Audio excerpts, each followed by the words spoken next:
Yes, people, what is good? Welcome back to the Big Six. How's it going, people? Welcome back to the Big Six. How was my Turkish impression, guys? Good? Yeah, Nailed not bad. I'll give you that. Yeah. Yeah, Listen, thank you, man. Listen, well, Turkish is skipping Big Six duties again. I get accused of taking bare holidays, but here he is, nowhere to be seen. Apparently, he had to go to some impromptu trip in Cyprus. But anyway, we got James to replace Turkish. Your debut, James. How are you, bro? Thanks, guys. Thanks for having me. All good. Turkish said you guys needed some views, so I was like, yeah, no worries. I'll slot in, try help Come out. on. Fair enough. Give up Fair my Thursday. No, it's a pleasure to be here. Do you know, genuinely, guys, I think maybe working football content, I don't always want to tune into football content. I'm like, let me just go watch other things. I don't know, take a break from it. I always tune into you guys, so keep up the great work. Legend, man. Appreciate it. Same to you, bro, as well. Appreciate it. You're on mute. You're on mute, GRIZZ. You're on mute. Can you sort the order out, please, as well? Like, I can't be sitting down here. There you go. There you go. Is that better? You happy with that? Yeah. Does that work for you? Oh, this feels too important, man. I don't know if I should be here. Arsenal normally top left, but it's fine. I'll do it because I'm hosting today. Can you hear me now? Yeah, I can hear you now. Sorry, man, I can't connect to my microphone. But James, I'm not joking, man. I'm seriously not joking when I say this, but you are one of the goats of the Arsenal space, man. I know you just bigged us up, and this looks like fucking you lick my ass, I'll lick yours, right? But it's not. Gosh, get off your knees. Can I just talk to James? I'm talking to James. This is a conversation between A and B. See your fucking way out of it. Put him on the big screen. Put him on the big screen if you want to talk to James. Yeah. James, no, fuck that, man. I don't want to be going on the big screen. He don't know what he's doing, Steve. Don't him to press any buttons. Oh, James, really? James, honestly, man, it's a pleasure having you on. You're one of the very few Arsenal fans that I have been listening to, reading, watching since content started. I'm so glad to be on the same show, speaking about football with you. And I wanted to tell you this in private, but now it's been made public. But I was going to reach out to you, and we were going to do a show called Football Connoisseurs. And you, my friend, are one of the football connoisseurs. I appreciate that. Thank you. Well, listen, thanks. Right, I hope we were going to get the whole 2-hour slot, but fair enough. Let's get the rest of us come back in. Right. No, honestly, that means a lot. Thanks, man. I do appreciate it. Thanks for having me, guys. No problem. All right, bro, your ability to glaze is mad. You should work in Krispy Kreme, honestly. Look who's talking. Say, look who's talking. Say, look who's talking. Crazy. It's crazy. Why? It's madness, isn't it? Official. Have you not seen that? Have you seen that meme? Have you seen that meme where it goes? Oh, like it was a role that was vacant at Krispy Kreme and it was head glazer. That's what you are. People just wait until the City section. That's what I'm saying. I want them to win the league. If that's glazing, then call me a glazer. Call me a glazer. Yeah. Call me a glazer. Yeah. Anyway, listen. Let's get into it, man. Obviously, Matisse is stuck with podcasting commitment, so he'll be joining us shortly. But let's dive straight into the League Cup, man. Steve, it's a good week for you lot, man. Another clean sheet into the semi-finals. Talk to us, man. Yeah, I thought he was going to play a bit of a mad change team like he did against Leverkusen. We know that the underbelly team's not the greatest. He sprinkled it a little bit. You know, he brought players in, people that needed minutes like Ake and stuff like that, and Kusanov, Rico Lewis, etc. A couple of youngsters, Divine Makassa, Charlie Gray made his debut. But we got the job done. It was relatively straightforward. Brentford had a goal, but they didn't really offer too much. Thought Kusanov was fortunate to stay on the pitch with that tackle early doors. That's my only criticism of Kusanov. That's why I think Pep holds him back, because he is a bit rash. You know, second half he made up for it. He played well. Ryan Cherky again, unbelievable, balling. You know, one of the he wanted a positive, but Oscar Bob got injured. When he got injured, he brought Foden on, and them two just clicked again. Them two, Foden and Cherky, started having a bit of fun. But that goal from Turkey, I mean, brought it down, sent that defender, skidding past him, puts it in the top bin.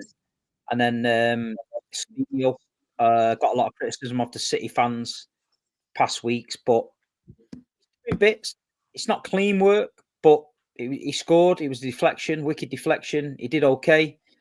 And yeah, man, we're through. Semi-final, Newcastle over 2 legs. Got to be happy with that. But like you say, he's definitely going to change the team around. He's not going to put the first team out for that. He said he apologised to the fans for not really, prioritising this competition as such. But I mean, we're there. Semi-final, it's always good, and we're looking good at the minute. There's a confidence around the place. Like you say, Cherky's one of them players where you can't wait to go to the game and watch him play. He's starting to tick, and players have got a rest. And we've got another game coming up, West Ham at weekend, where we just got to keep moving. We know what we need to do. Keep ticking along, and keep winning. That's all we can do. Yeah, that Cherky goal was next level, man. I didn't watch the game for 90 minutes. Maybe Saeed, I know you would have watched it. So no, I didn't watch it. I just watched the highlights. I just see the goal. Brilliant goal, to be fair. He's purring right now, man. He's found his feet. I think he's got the confidence now, the swagger. Obviously, the swagger was always there, but you know what I mean? I think now he's starting to show what he can really do. And the minutes he's playing with the assistant goals he's getting, he's very, very effective now. And that's something that you need to add to your game, because it's like, innit? We're in a GA world where if you don't score a goal, you know what I mean, or get an assist, you're not going to get maybe the same kind of credit and whatnot. So, yeah, obviously it depends on the signings and how much money they cost. But for 30 million. It depends on the club, yeah. But I also have given Wirtz credit last couple of weeks. Have I not given credit last couple of weeks? I didn't mention anyone. Why you But you kind of alluded to Wirtz there, aren't you? You're kind of mentioning players and clubs. I know what you're trying to do. But listen, man, he's a baller, man. Baller's gonna ball. And I feel like with Cherky, it's one of them ones where he can't be denied. He's just gonna do what he's got to do. And brilliant goal. And now that front four that they've got now with Foden, Doku, Cherky, and Haaland, that's a very good front four. I can't lie to you. Do you know what annoys me so much? Yeah, when they lost Kevin De Bruyne, I know he hadn't been at his best for it was really only that last season. Obviously, it was good the year before when they won the league, but I thought they've lost something of a moments player. That guy who could bail them out, right foot, left foot, top corner. They've just gone and signed another. Now, you're never going to beat Kevin De Bruyne, because I have him up there as one of the greatest midfielders the league's ever seen. But you've replaced that particular skill. And then you've got Foden, who just when he fancies it from outside the box is finding the far corner, top corner, wherever it is. It's just like, because City haven't been perfect this year, but they've got those players where they don't need to be. And like, look, and we'll get to Arsenal, but that's the one thing I've got about Arsenal. I'm like, I feel like we have to be ticking for a lot of those players to have those moments. City have players. They've just got match winners, especially with Foden in this form of Cherky. It's a great goal. He's a great talent. But it's just it is frustrating. I watch it, I'm like, there's another. It's another, what's it called? Trump card. That's what I'm looking for. As well as being just a wonderful player as well, who can impact a 90. Yeah, he's good. A maverick. He's a maverick. He's one of those that you actually pay. Do you know that term, pay to watch? Like you go to a game and you pay money to watch an artist like that. Questions were raised. And I still think they're raised long term in terms of, is Pep going to trust him in the big games? Is he going to play him consistently? All of that. But I think that comes with time anyway. Like he was never going to play him in every single game straight away. He took him out of the team. He's obviously lost a lot of weight, got in the gym. He looks sharp. He looks incisive now. And if you add sharp, incisiveness, fitness to a mercurial talent, yeah, then it's dangerous, man. I hope we don't get all that combination, because he's some talent. I think what the problem was, I think a lot of people thought that Pep might drill the skill out of him and make him a bit of a robot and make him play out wide, do the basics well. But what he's now doing, he's allowing him to express himself. So he's working hard now. He's coming across the box. He's going left. He's going right. He's looking real dangerous. And I think that Pep's thinking, hold on a minute, I've got to get this guy in the team because he's bringing out the best in the other players as well. You know, that ball, he's capable of that over-the-top ball into that space where Haaland can run into it. And I feel like last season, nobody could do that. And I think Pep, he's only just finding out what works with him. But at the minute, the fans are loving him. He's loving the football. He's doing the Haaland celebration yesterday. He's geeing up the fans and all that. And he's a bit of a maverick player. He is one you want to watch. But he's exactly what we need. Like James said, Kevin De Bruyne leaving. You, as a City fan, I think every one of us was thinking, we're never going to get anyone like him. But we just needed somebody that can unlock the door. If a team goes 10 behind the ball, 8 behind the ball, we need somebody that instead of passing side to side and staying on the edge of the box and having 89% possession, we need someone that's going to gamble, do something out of the ordinary, just do that little bit of some magic that's going to create a goal. And I think we've got it with him. And at the minute, he's fantastic. And he's, the City at the minute is in a good place. We're doing okay. So we're happy here. Yeah, you're way too much in a good place, way too much. So we need to bring it back a little bit. What's this stuff about Pep, man? Last season and that, like, before we touch on that though, James actually mentioned something which is interesting because obviously Man City are scoring now.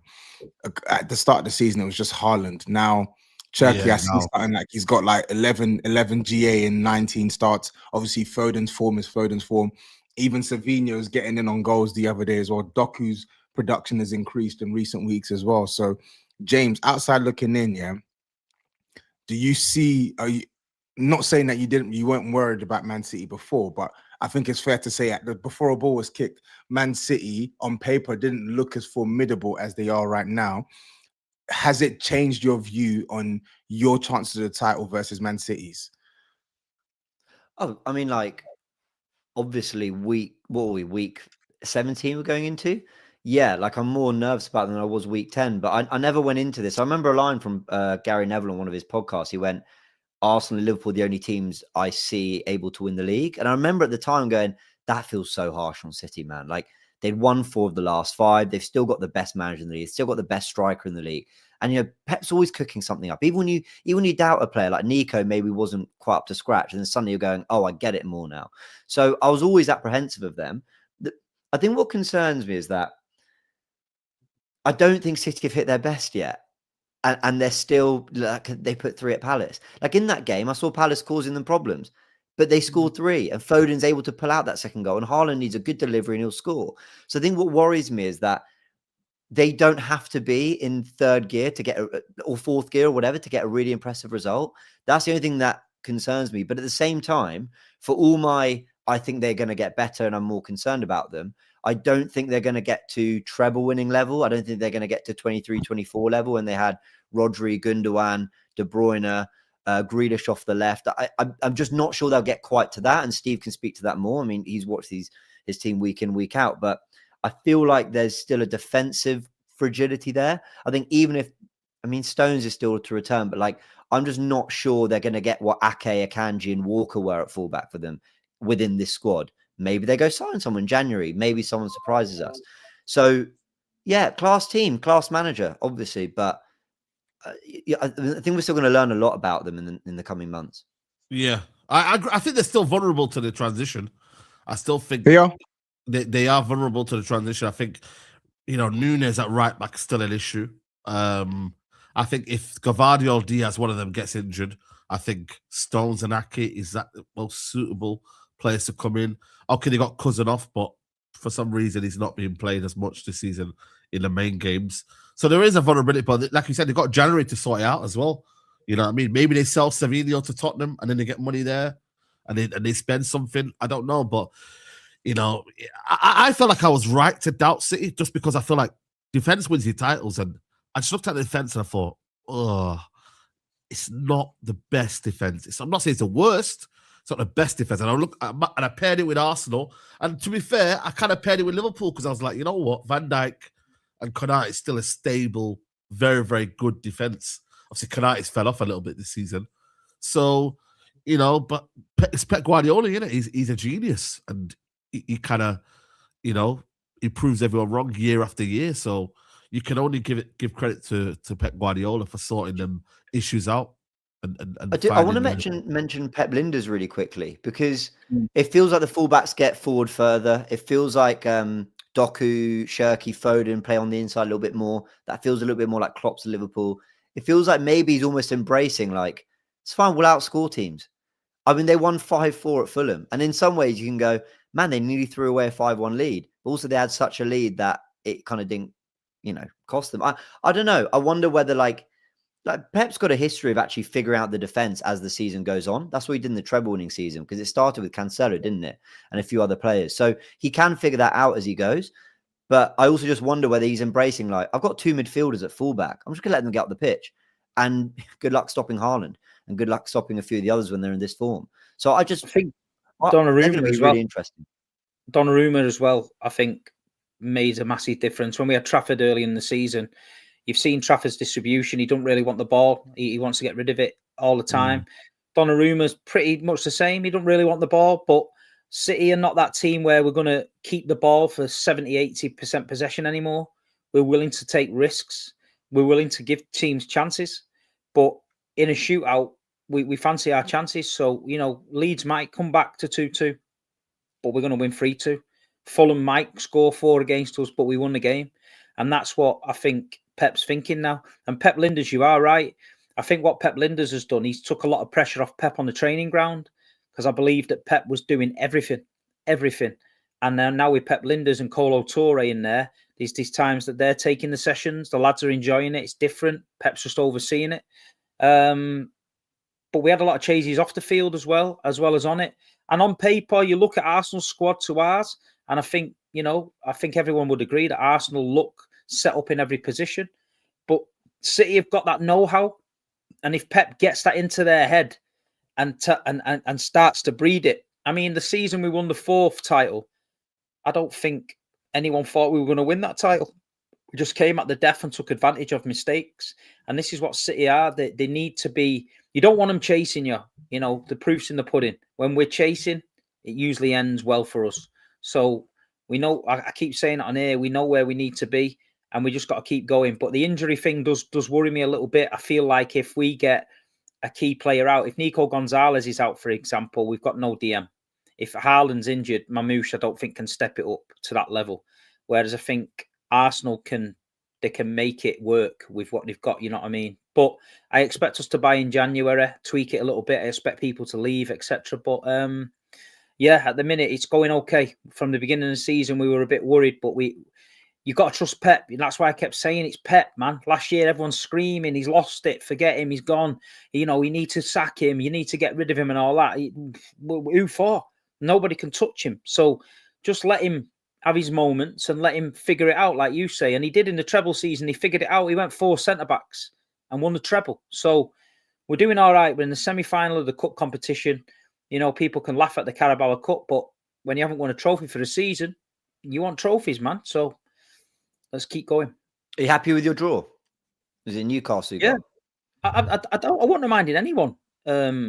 I'm in that position where we're Man City. We shouldn't be asked about anyone. People should be worrying about us. So I've got no issue. We got beat at St. James's Park. It was a mad game, but it's 2 legs, and the second leg's at the Etihad. So for me, get to St. James's Park. Get a good result there. A good result could even be a 1-0 loss. But we get back to the Etihad. Second leg makes a big difference. You know what I mean? So I'm hoping we can get it done. Yeah. Let's before we actually get into your prediction for the weekend and against West Ham, let's actually touch on that point that GRIZZ raised, because that was actually breaking news. Normally you swat that stuff away, but it coming from David Ornstein, that tells me it's got legs. So Maresca's obviously been linked to your club as the replacement if Pep does actually leave next summer. 1, what's your opinion on that? And 2, like, what are you hearing behind the scenes in terms of his future at Man City, Steve? First of all, it's a load of bollocks. So it's bullshit. Isn't it fucking a bit mad how Maresca's under a bit of pressure at Chelsea? He's not had the greatest month, and all of a sudden he's being linked with probably the best club in England, as if we're going to be chasing him. So his stock's rising. I think it stinks of Chelsea propaganda shit. You know what I mean? And Ornstein, I'd like to see where he's got that from, because Pep City are doing well, and all of a sudden Pep's leaving. It's bollocks. If you can't see through it now, it's a load of shit. Enzo Maresca is never, ever getting a Manchester City job. Ever. Never getting it. It's not getting it at all. If he was that well thought of, we wouldn't have let him leave and go and manage Leicester. We'd have kept him with big money and said, go in the City group, go and manage Girona, go and manage someone else, because when Pep leaves, you're coming. No, we're not getting Maresca. He might come back and make the tea or put the cones out or fucking, help out back behind the scenes, but Maresca, Man City manager. Isn't there a link with Viano? What's the Viano link? There's a link apparently with Viano. It doesn't matter about Viano. The main says Khaldoon, and Khaldoon knows that if he turns up with Maresca, then it's not happening. So, and it's bullshit anyway. Pep's happy where he is. He signed a contract till 2027. Don't get me wrong. If the Barmy bastard went and won the Champions League and the Premier League and said, you know what, I fancy getting off, then I probably think fair enough. But there's no way you're replacing him with Maresca. No way. You know what I mean? It's not happening. I agree. I think the Maresca part is just, they admire him probably, because he's an ex-staff and he was with the club. So I think that's just a by comment by the side, like I'm sure they've got a list big as... It is among all the candidates. Pep's restaurant in Manchester is closing down next week. So they probably thought, he's closing his restaurant. They're all getting off. Yeah. But maybe it's just... I didn't even know he had a restaurant in Manchester. I think the Maresca part is bullshit. I wouldn't be surprised, though, about the Pep, because he is a mad bastard and very instinctive. You know what? And you know what, though? I've got no issue with Pep Guardiola leaving because he owes us zero. We owe everything. Yeah.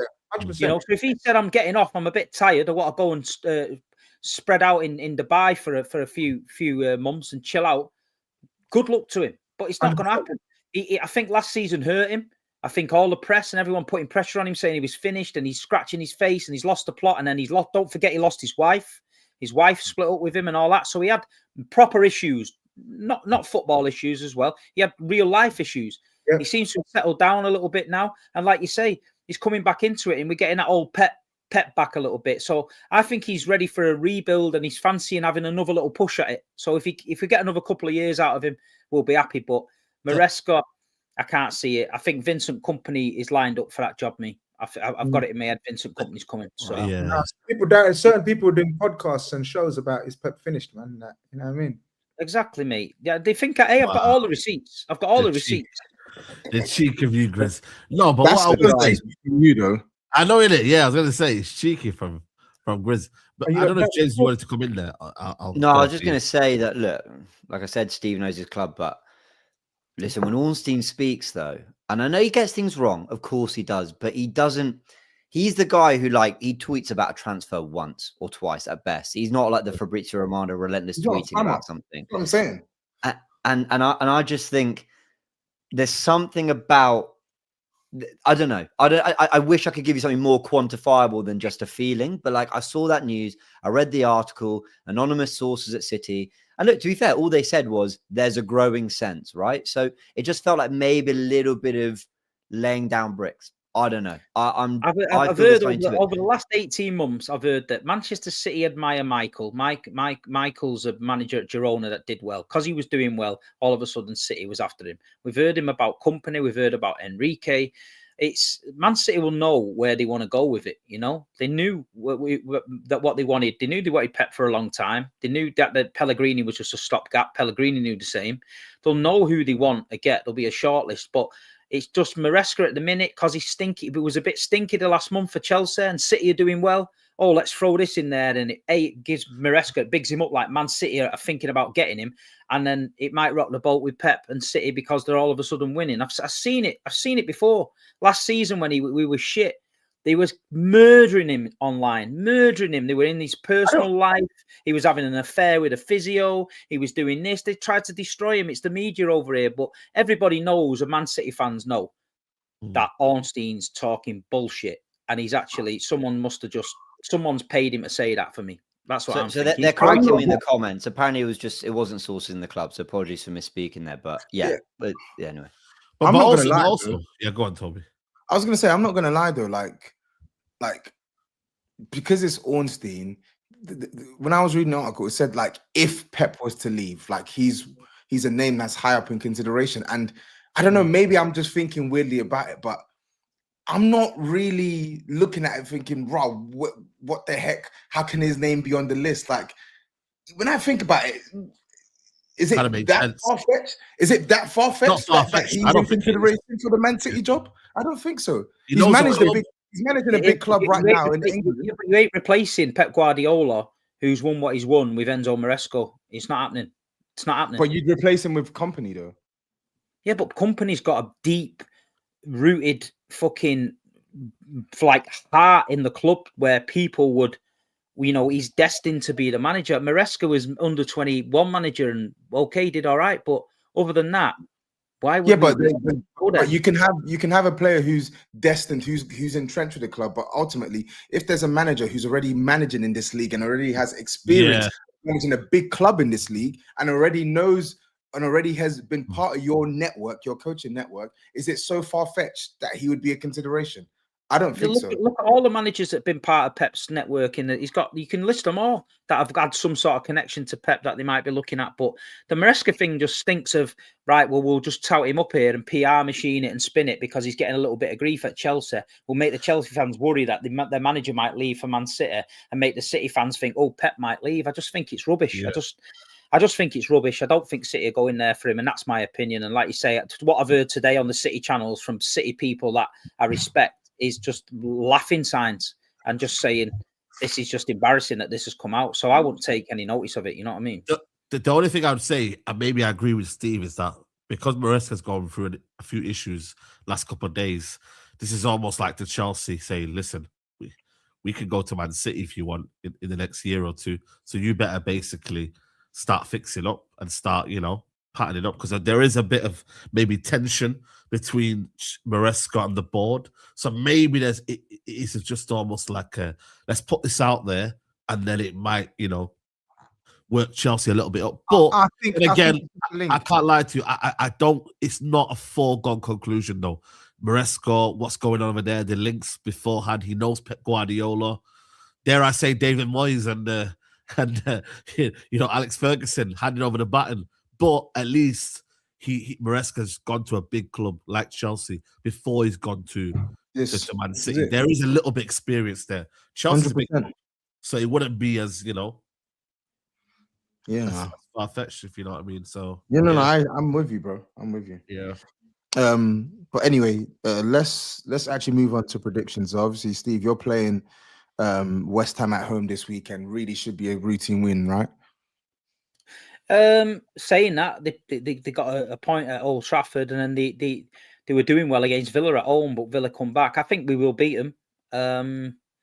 We just got to get the job done. I think, I don't see any problem with it. If he don't mess around with it and keeps with the same team he's been playing for the last few weeks, I feel like City get the job done, you know. Fair enough. Well, let's start with predictions then. So I think SAEED, you're actually top, right? After so we start with you first. Go on. I'm gonna go with City to win 3-0. 3-0. Okay, cool. Is it City? Yeah. I would say Turkish, give me your results, but he didn't give me his results. So you got your payback now. That's good. And no results from Matisse as well. So boy, hostess. It's getting ridiculous now. It's getting ridiculous. This. I want to win this league without any excuses, man. I can't lie to you, man. It's one of them ones. Nah, brother, there's no excuses. You know what I mean? If you win it, let's get the predictions in then, so that they can't do a mad one.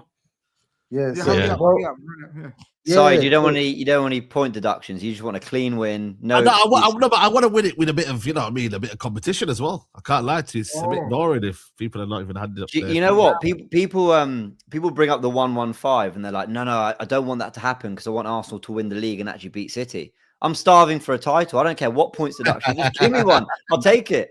Deduct him 20 points. I'll be happy. But you're a bigger man than me. We've actually said if SAEED wins it again this year, he's getting a plaque.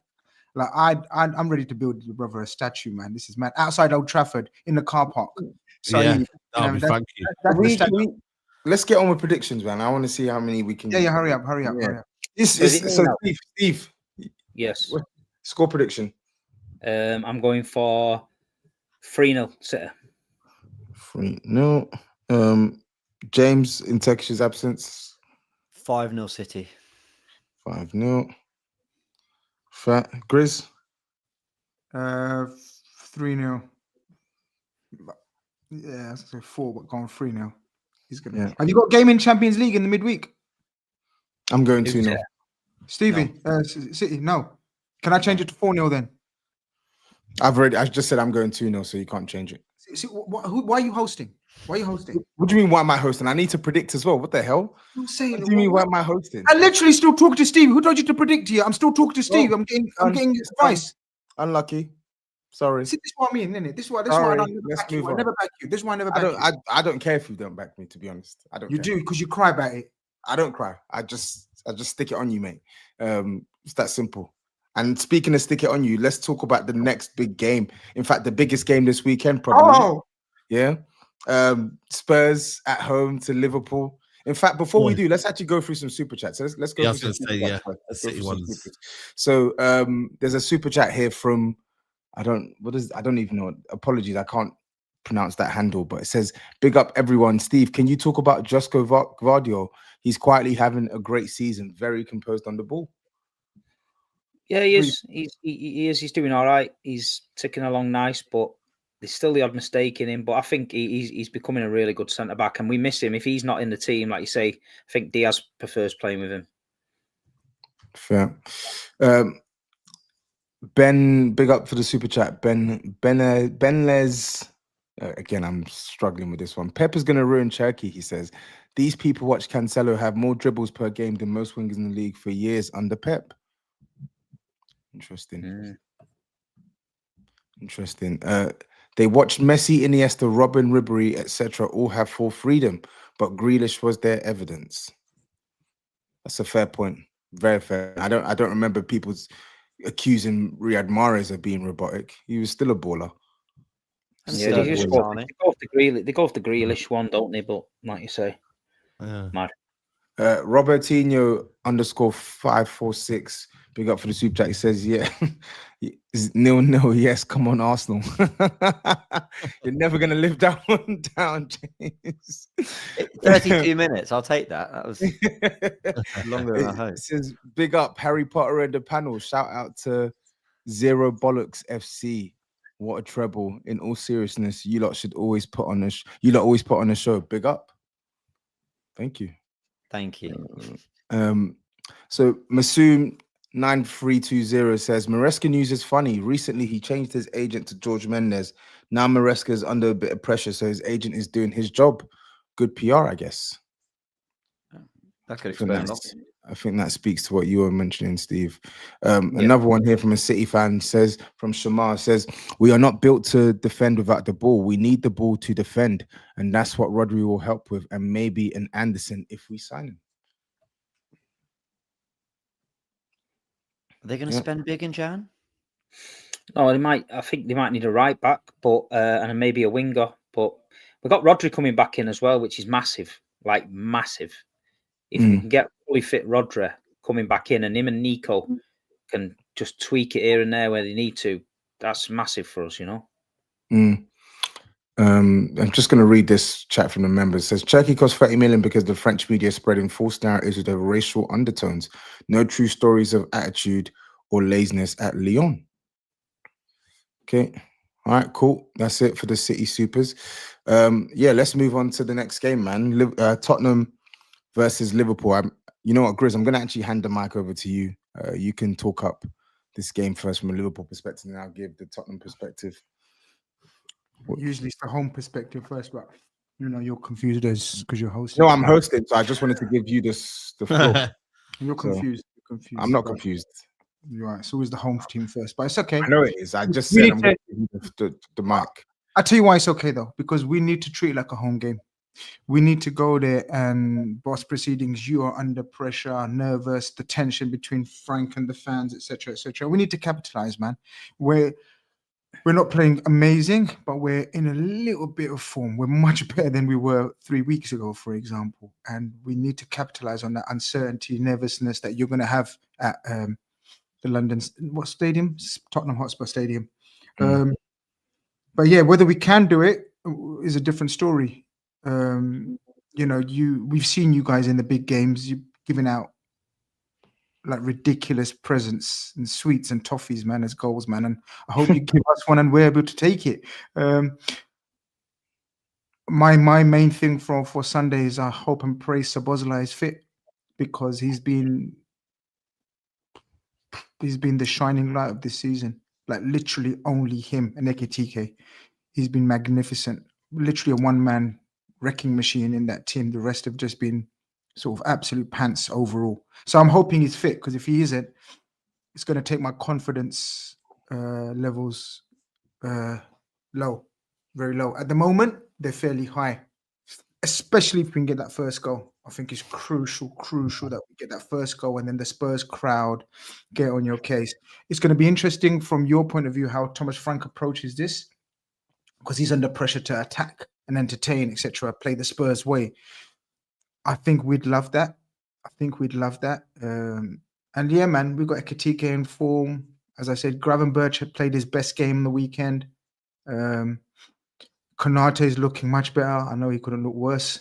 But so let's see how it goes, man. It's an interesting setup. It's always an entertaining game. That's the good thing about it. And it's at your stadium. And yeah, we got a goal there. If we got any not remote chances, but if we want to keep our push for, unfortunately, sadly, regrettably, top 4 place this year, then we've got to go and get their result over there. Whether that's a win or a draw, I'll take either right now, because it's, Spurs away is a fairly tough fixture on paper. So, but yeah, last season was a madness.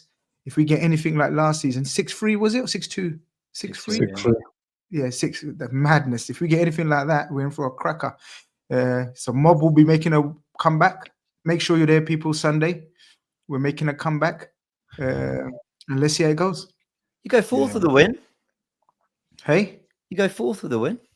I mean, Chelsea play Newcastle, to be fair. So if they win, then no, it's madness. We've been discussing on the show that it's the wild, wild west. Apart from Arsenal's consistency, there's nothing else that's consistent in this league. Well, the inconsistencies are consistent in this league, and it's mad. Everyone's beating everyone. Anyone can beat everyone, except Wolves. So yeah, it's. I'm not worried about top 4. I'm just obviously sad and bad. It's bad that we're talking about top 4 and Liverpool after the spend and all that we've been discussing. That was my point, really. Yeah. It's an interesting game, because it is a game that we literally just lay the red carpet for Liverpool all the time, no matter the circumstance, no matter Liverpool's form.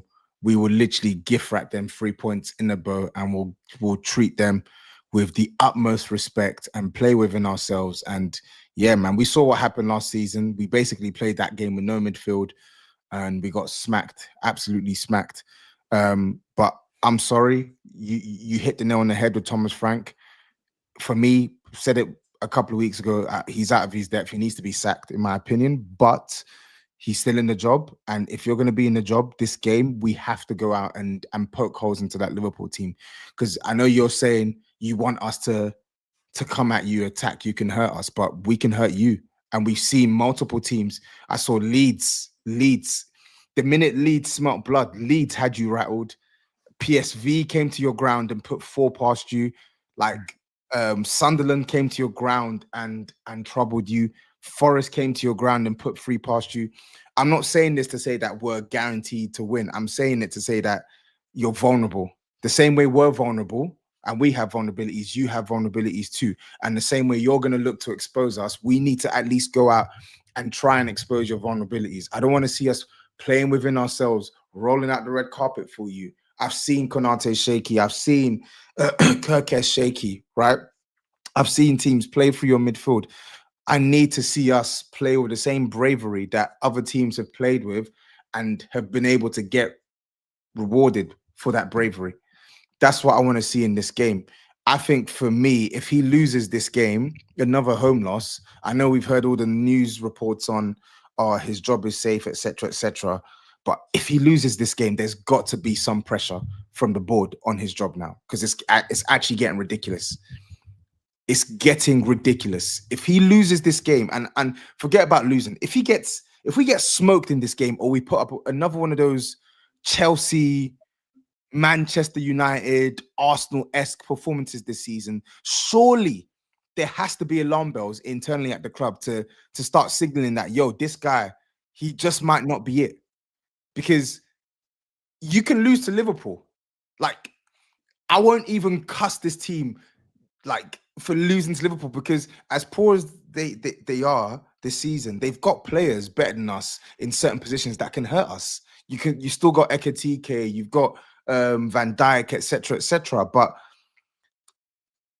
if we lose without a whimper, if I see another one of those 0.03 XG against this Liverpool team that have been vulnerable from set plays, we scored, I think we're one of the highest scorers in the league in set pieces this season. This team I think they conceded the most goals from set pieces. I think either in the bottom three or something of the sort. Midfield gaping, can't defend set pieces, struggling in transition. Like, there's so many weaknesses in this Liverpool team. If I see us end this game with not just a loss, but a 3-0 or 4-1, and I see a 0.3 XG or whatever, bro. Toby, you're probably playing them at the wrong time, you know. You're probably playing them at the wrong time where they found a bit of a solution, where they're playing like 4 midfielders. So they got 2 banks of 4, and then obviously the 2 up front. But that's why I'm praying Szoboszlai is fit, Saeed. That's why I'm praying, because that formula works with him only. But can I just say, so they found a solution, but if we look deeply at this solution, so they played Brighton. They had 18 shots at home, 3 big chances, 1.89 XG. They conceded 14 shots at home to Brighton, who had 3 big chances, 1.90 XG. Not saying that they didn't deserve to win the game of football. What I'm saying is, it's still a shootout. It's still an open game. 100%. There was moments where Brighton had chances. You're right. I agree with you. They're a good team. They've got much better attack than Spurs. No, they don't. No, they don't. Brighton do. No, they don't. Brighton do. Brighton are twice the attacking team, set up, structure that Spurs are right now. Please, let's not do this. In the way that they attack, the attack that played against you was Diego Gomez, Jorginho Ruta, and Minte. You can say their names and disdain how much you want. You can raise your eyebrows at the names. They, as a team, are much better coached than you right now, especially in attack. But that's not what you said. That's not what you said. That's not what you said. You said they've got better. You said they've got a better attack than us. Yeah. So what, you're going to talk tell? What, you're going to talk Brendan? No, I'm not talking. What are you going to say? What are you going to bring to the table? I'm saying be clear with your words. If you're talking about coaching, I am clear with my words. No, you're not clear with your words, because I am very clear with my words. You only clarified it was coaching after I pressed you, right? No, you didn't press me. You just denied it. That's fine. That's up to you. You can talk up your attack, but you're the one who cusses your attack. I'm not talking levels here. I'm not pushing up our attack. You conceded 14 shots. Wait, hold on. Let me finish now. I responded to you. Interrupted me. Go on. You interrupt me back. Go on. You win. Go on. Sorry. You can interrupt me, but I can't interrupt you. No, you can, but there's no show that way. All right, finish your point then. No, go on. You finish yours. No. Finish your point. You want to talk so much? Finish your point. I don't want to talk so much. Yes, you do. I'm saying Brighton's attack, and if we done a poll right now, it would be 80% to 20% deluded Spurs fans that would say Brighton's attack ain't better than Spurs'. You know what it is, though, Grizz? The reason why I disagree with you, I think the part of it I agree with in the way that they attack, yes, but that comes down to the manager, though. If Thomas Frank sets his team up in a more attacking way, they probably are as dangerous as Brighton. But that's a straw man's argument. I never said about that. I just said Brighton's attack right now is better than Spurs'. Which part do you disagree with, lads? The rest can join in as well. But again, I'm like, which part of that do you disagree with? Which part do you disagree with? I don't think Brighton's attack is better than Tottenham's. Okay, that's fine. I didn't even have Danny Welbeck at that point as well. If you'd have said Danny Welbeck in there, maybe I could agree. Yeah, Brighton's attack is better than Spurs'. No, but we're talking. I'm talking. I spoke about the game they played against you at your ground, and I just named you the attack that they started with. Minte, Diego Gomez, and Jorginho Ruta, and they were able to generate 14 shots. Why? Because you spoke on the coaching. But yet, a couple weeks ago, when I was speaking on Thomas Frank and the coaching, you were telling me I'm waffling and I'm chatting shit for putting pressure on him. So which one is it? He's a good coach, man. Give him time. Oh, he's a good coach. But you just told me that, oh, they're being coached way better than we are. Which one is it? Yeah. Right Just now, being called. because I tell you why. I'll repeat what I said about Spurs to you again. Because you are lacking so many attacking players, key attacking players. Key, your main three from last season, seasons gone by have been Kulusevski, Maddison, and Solanke. All three out. All three haven't played this season. That's what I meant. It's common sense. But I think even with them three, they should be doing better without them three. Bro, he keeps saying it. He keeps saying it like we're missing. He keeps pretending like we're missing. Listen, I like my guys. They're good players, but you're talking as if we're missing the Harlem Globetrotters, for heaven's sake. Yeah, because when they're replaced with Tell and Brennan Johnson, fucking key. No, he doesn't fucking play. He does That's not your play. attack. But that's your He attack. doesn't play. What do you mean tell? Tell But does that's not your play. attack. It's not. Why are you getting angry? That's your attack. No, That's because your you're attack. talking rubbish. That's played your with attack. Simmons. He's played with Simmons, Kudus, Colomwani, Richarlison. Yeah, that's your attack. Okay, Richarlison. That's your attack. Why are you getting angry with me? Richarlison is shit. Richarlison is shit, but Richarlison is shit, but Richarlison scored 6 goals. Only Danny Welbeck has scored more goals in the Premier League than Richarlison. No problem. It's your attack. Why are you getting angry with me? It's your attack. Because you're talking rubbish. You keep mentioning Tell and Odeberg, guys who are not playing. Talk about Kudus, who moonwalks into their team. Why is his form dragged over the last couple of weeks? Talk about Muwani, who walks into their team. Why is he not scoring enough goals? Why are we struggling? Why you keep talking about walks into Brighton's team? Why are we struggling? Why are we struggling to even get shots off at goal at home? You just talk rubbish. Oh, you're a host today. Can you control yourself, please? No, I'm not going to control myself when you're chatting shit, bro. Talking rubbish, bro. So who has the better attack? Same guy who was dick riding Thomas Frank a couple weeks ago. He's now a Colomwani who walks into Brighton's team. I don't listen. I don't give a shit about your opinion on who walks into what team. I know where our attack is. But it's clear to see they can come to your ground and they can put up 14 shots at goal because they're coached in the way to play. They're coached in the way to go at the team. And that's what I said. They're better than you as well. Oh, yeah, cool. That's fine, man. That's fine. Listen, for all this talk, you better come and beat us, bro. You better come and beat us. Because I'm telling you, if you don't, no. I'm telling you, if you give Thomas Frank his first Big Six win at home, bruv, I'm going to slap you silly on Monday. I'm going to slap you silly on Monday's show. There's no hiding place for you. So you better win because you're doing a lot of talking. Yeah, everybody's eating over there. Everyone's eating. Everyone's eating over there, man. I know it's mad. Everyone's eating over there. Everyone's eating, man. You better go there with Isak and them, man. Florian Wirtz, his first assist in the Premier League. Florian Wirtz. We are not losing. We are not losing there. Cool. We are not losing. You know, Tottenham, honestly, though, Tottenham's biggest problem for me is actually some of the dynamics. So let's look to your last 11, Tobes. I want your thoughts on this. Like Jed Spence, a right-footed left back with Colomwani in front of him. For me, I'm like, I don't know what injuries you got, but like, get Simmons off the left so he can tuck in, get Udogie overlapping, like build like partnerships, dynamics in the team. Because I actually agree, like Brighton on paper shouldn't have a better attack than Tottenham. I prefer Tottenham's players, but they've got a coach who just gets more out of them. So I'm looking at these Tottenham players thinking, like, I rate a few of them. But the dynamics are all over the place. James, who do you rate? Everything you said, before he goes, James, everything you just said, I'm so glad you used that word dynamics. I spoke on that weeks ago when I was talking about flipping Odeberg and Destiny, and I got laughed at. They're shit. You can't say anything about these players. Everything you've said, I said weeks ago. It doesn't matter. Everyone here says our squad shit, so this is how we should be performing. And that's it. Simple. He's not getting sacked anyway, so it don't matter what you say. No, I don't think the Liverpool game will be the sacking, but I think you play the next game if you he's getting the season, mate. He's getting January transfer window. He's getting the season. They ain't changing. Doesn't deserve it. Doesn't deserve the January transfer window. Doesn't deserve it. They are doing. You might have to get an apology letter for him because if he turns it round, you know what I mean. Like we said, give him time. At the end of the season, you might have to be like writing him a letter like Santa Claus and apologize. Bro, I will find his address and I will go to his house and I'll apologize in person if he turns. I don't mean stalk him and that, but I just mean like write him a letter and that. you act as if I don't want him to do well. I would love nothing more for him to turn it around. But he you don't stinks. sound like you want him to do well. You Thomas the fucking Spank Engine, Spanky Dave, whatever you called him, that kinky name. So wait. Sorry. Oh, Sorry. If the team's playing pants, Toby the Spank Engine. if the team's playing bad, what do you expect me to say? I just feel like he was a bit harsh on him. I feel like he's got to have time. He can't perform miracles overnight. I just think he's not got the players to do what you think in your head he should be doing. I don't think he has. All right, cool, man. A lot of them players are not right. I think he's probably got players there doing jobs that they can't do.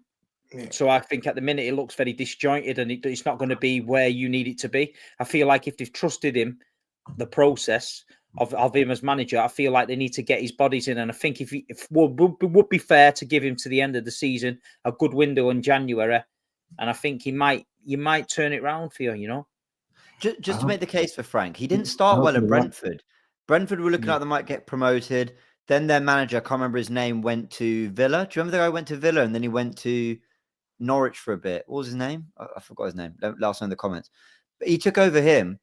It didn't go great for Brentford. Then he got them promoted. This is a manager who's played different systems, wing backs, back threes, 4-4-2, like whatever it might be, 4-3-3. He's played on the ball, going long. He's done a bit of everything.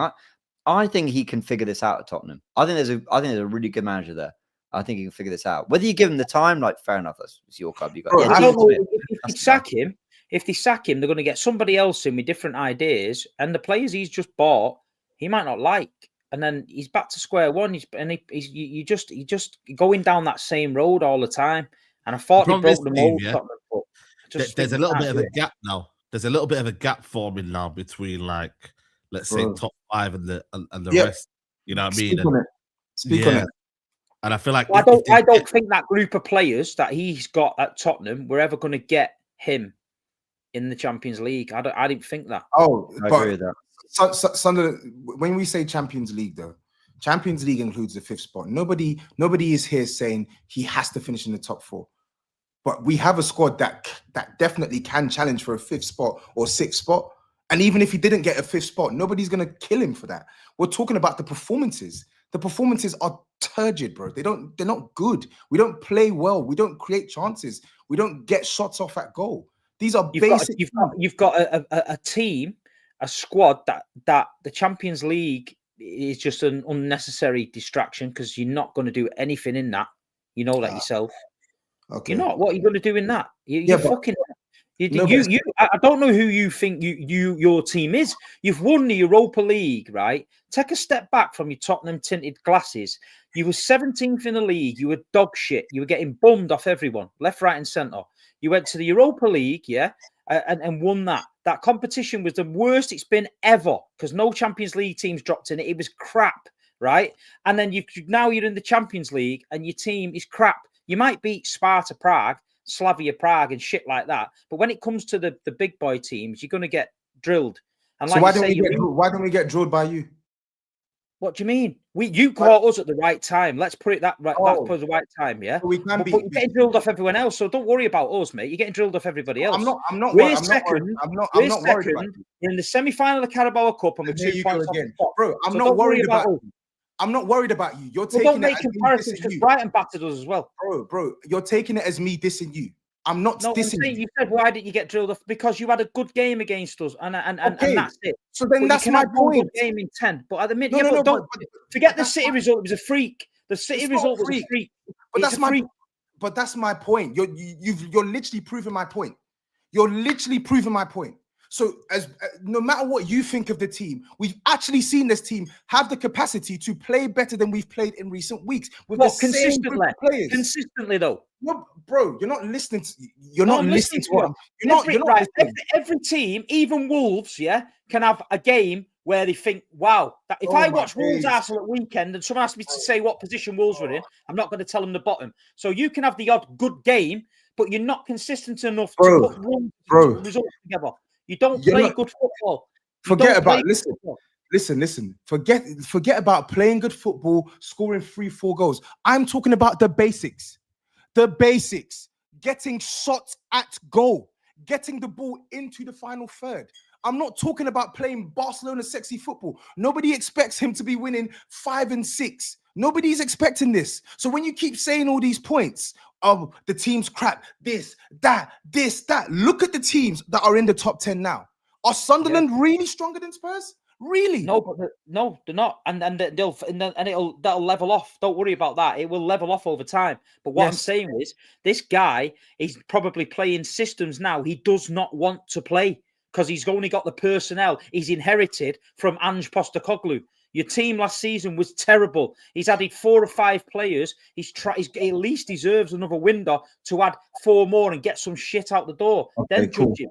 No one can perform miracles. You're going to get the same thing. I'm just going to say this. I'm just going to say this. Ange was terrible. Ange was absolutely terrible and deserved to get the sack. Ange Postecoglou, Thomas Frank already this season has had Romero and Van de Ven play more games than Ange Postecoglou had for the entirety of last season's Premier League campaign. On top of that, he had Kudus, Muani, Simmons. He had Paulinho, who he wanted. He had 4 starters added to the team. Paulinho, who he wanted. He's had more players available than his predecessor last season, with a better squad on paper than we had last season. And yet we're performing worse, Steve. We're performing, statistically, we are literally performing worse than we did last year with a massive injury crisis. So that's what I'm going to say. I'm not going to say anything more than that. Cool. If you have your opinion on Frank, keep your opinion on Frank. Let's go to the predictions. I'm going to go 2-1 Liverpool. Cool. Steve?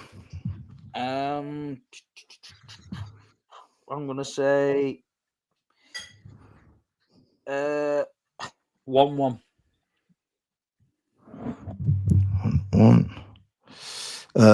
I guess no prediction from Turkish and Matisse, so that's gone.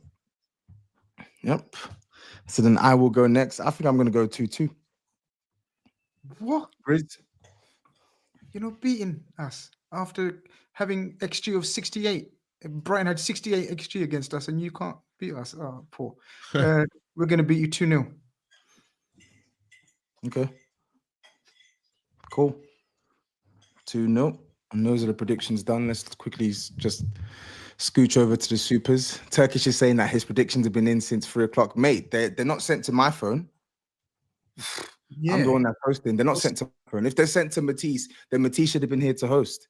So you should have forwarded them to me. Simple. What do we think, Steve and SAEED? Does that run? How does that work? I don't know. There's a lot of underhand tactics going on in this prediction league. Do you know what I mean? It's like when Turkish played a chip, then in the best game week to play a chip, but he apparently texts THUGGEry on a certain day, and it's all bollocks, man. So there's this. By the way, TOBS, I think you're going to win. You didn't even have to say James. No. But just generally, like, I just have this weird feeling that Tottenham are going to pull something out. And GRIZZ, I'd love you guys to get a result because obviously I'm an Arsenal fan, but I have this weird feeling Tottenham are going to. Yeah, it won't be a shock. Ugly win. Like better teams, get an ugly win. Worse teams than Spurs have beaten us. Yeah, I have a feeling they'll show up. What's that? What? Put a scoreline on that win. What you 2-1. I think Spurs will win 2-1. I hope you're right. We need a win at home against a big team. So super chat is coming from Morton Pedersen, says Brighton had 7 shots, 1 on target and 6 off target, so you doubled it. I have no idea what he's talking about here. I literally said they had 14 shots at Anfield. So yeah. Mezzi 419, big up for the super chat. It says, Tobes, where would you rank Spurs' squad? Rest of the big 6 better. Villa, Newcastle better. Then there's Palace, Brighton, Forest, Bournemouth. Listen, I'm not here to say that our squad is amazing. I'm saying that our squad is comparable to a Newcastle. I'm saying that our squad is comparable to a Villa. It's better than Palace's. It's better than Nottingham Forest. It's better than Bournemouth's. It is. I'm not gonna say otherwise because it is. Just not performing like it. It's not to say that we have amazing players from player 1 to player 22. Of course, there's players from Palace, Brighton, Forest, and Bournemouth that would start at Tottenham. There are, but we're talking about a squad that he's not managed well enough this season. Anyway, let's move on, man. Let's speak on Everton and Arsenal because Matisse still isn't here. James, over to you. What are you expecting this weekend? Ooh, tough old day. I actually think we're gonna get. I think we'll get a big win. We'll go into predictions in a bit, but I think it'll be one of those. You know, when it's like an emphatic result where if you didn't watch the game, you go, "Oh, Arsenal played really well." I think they're gonna make us work really hard for it. I think what's really tricky about this is City host West Ham. They'll win that. They'll go above us in the table. I think that'll be the first time since October we go second. And that they'll apply scoreboard pressure. There'll be that sense of, all right, Arsenal, not only do you have a big away game ahead of you, it's how do you deal with falling behind City? I think we'll respond. I actually think we'll show some character. I think we need this week off. I know a lot of people don't want to hear the injury excuses. Everyone's playing a lot of games. I hear all that, but I do just see an absolutely exhausted team out there. So I think the week off will have helped. Go to Everton, who they're a weird team, Everton, because rate David Moyes. I like a lot of their players. I think Grealish. I don't think Grealish is available for this game. I might have got that wrong. Apparently, yeah, hamstring. Apparently, okay, that's a big miss for them. You're playing them at a wonderful. You're playing them at a wonderful time. No Ndai, no Grealish, no Dewsbury Hall, and that centre back as well is out. Gay as well. Gay. And no Gay as well. Yeah. Who was the centre back? Well, I know he's been out for the season, but Braithwaite's out, and the other one as well. Someone told me his name. One of them. Braithwaite is injured though. Yeah, he's been injured for a while. But yeah. You know what they got bare players missing. They got bare players missing. Scattered amongst a load of great results. They lost at Chelsea. They lost at City. They got battered by Tottenham and Newcastle as well. And Newcastle.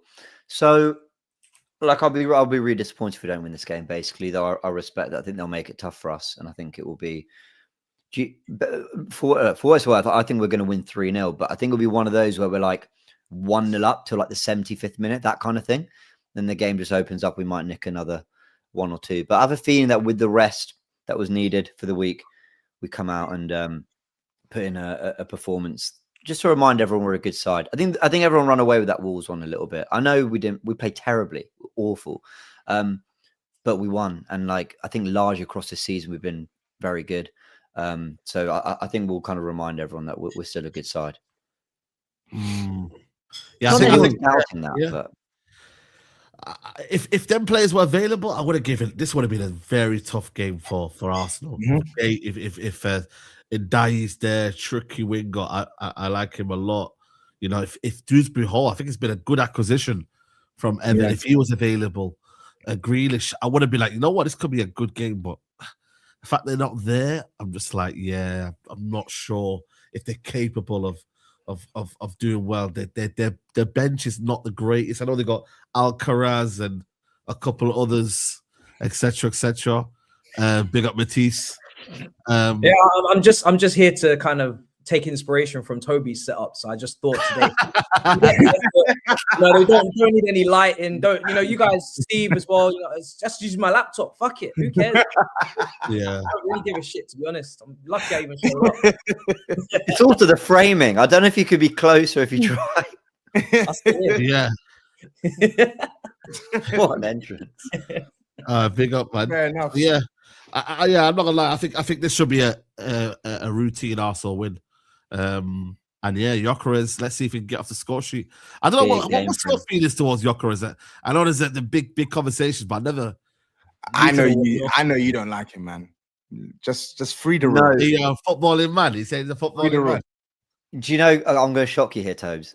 When we were linked to him in the summer, and there was a whole Sesko Gyökeres thing, I was like, I heard what Steve said. I was listening to others. I watched the play. I thought there's something about Gyökeres I don't love. Sesko feels like he's got more tech, a little bit more to him.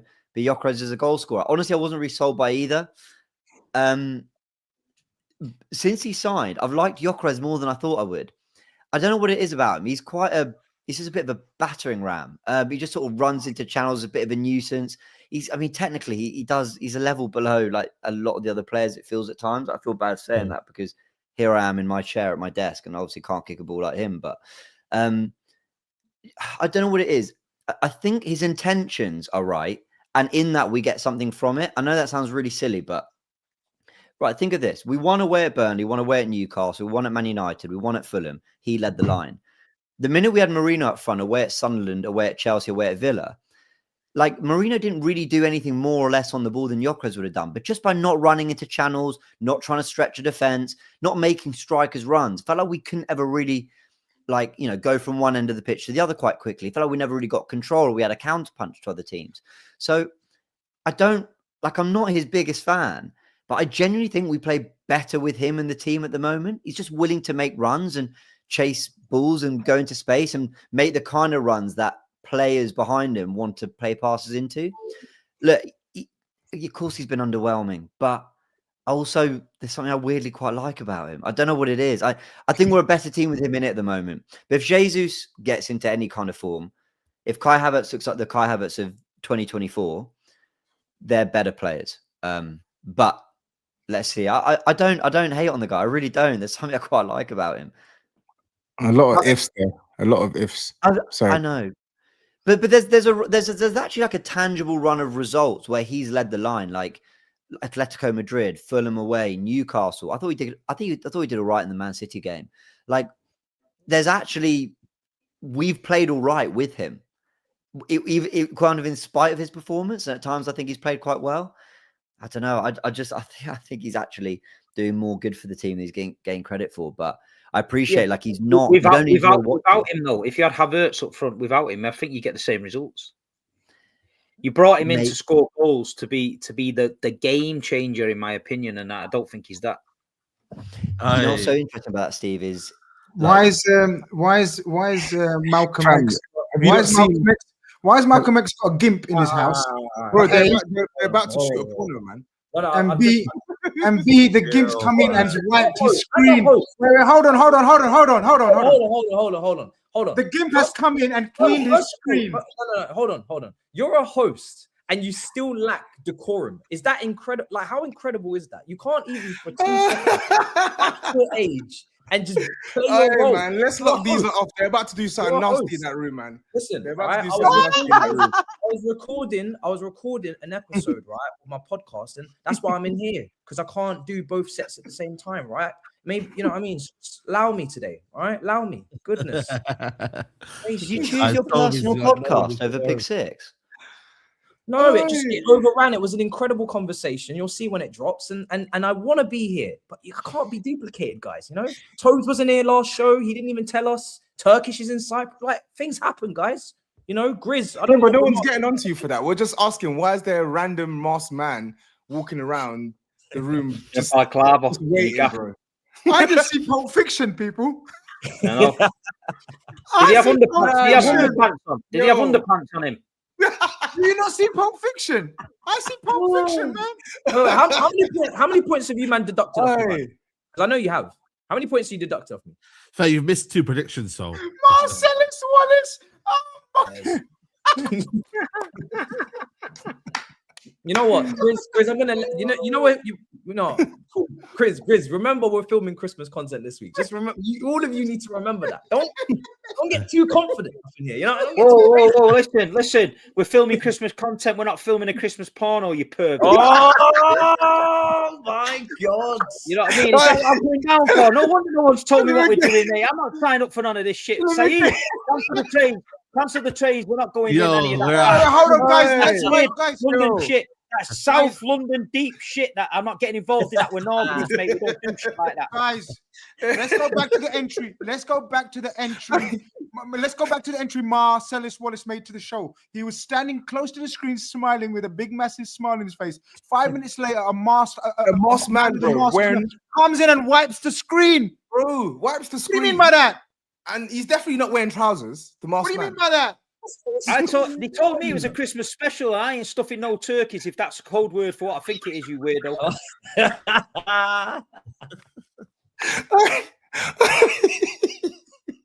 What do you mean by that? Hey, man, let's get back to the football, man. Let's get back to the football, please. No, let's not, sometimes man. the best response is just not to say anything. Because how can you talk with people like this? What's the point? It's your fault. It's your fault. Blame you and your friend over there, man. That's all.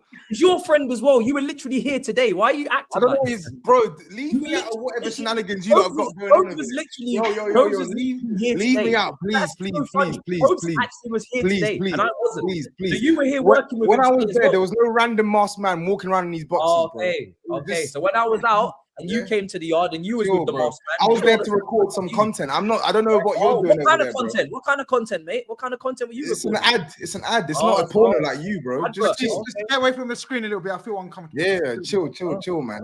Whatever you want to do in your own time, do that, bro. Just leave me out of it, please.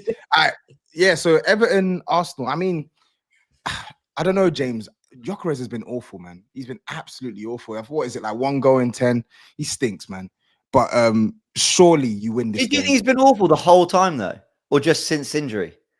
I think he's been awful for like 80% of his games. 85 probably. He's probably played well. Maybe Burnley was decent against Newcastle, scored against Leeds. Nottingham Forest, I guess he was okay. But yeah, he's just... You're not a fan. Nah, man. Do you know, Steve made a good point about he was brought in to be the goals, which is fair. But it's weird, like, he's missed chances. Like, he should easily have 3-4 more goals on his tally. And it's actually been the general play that I've weirdly liked more than I thought I would. Look, guys, he's got issues. He's not in great form.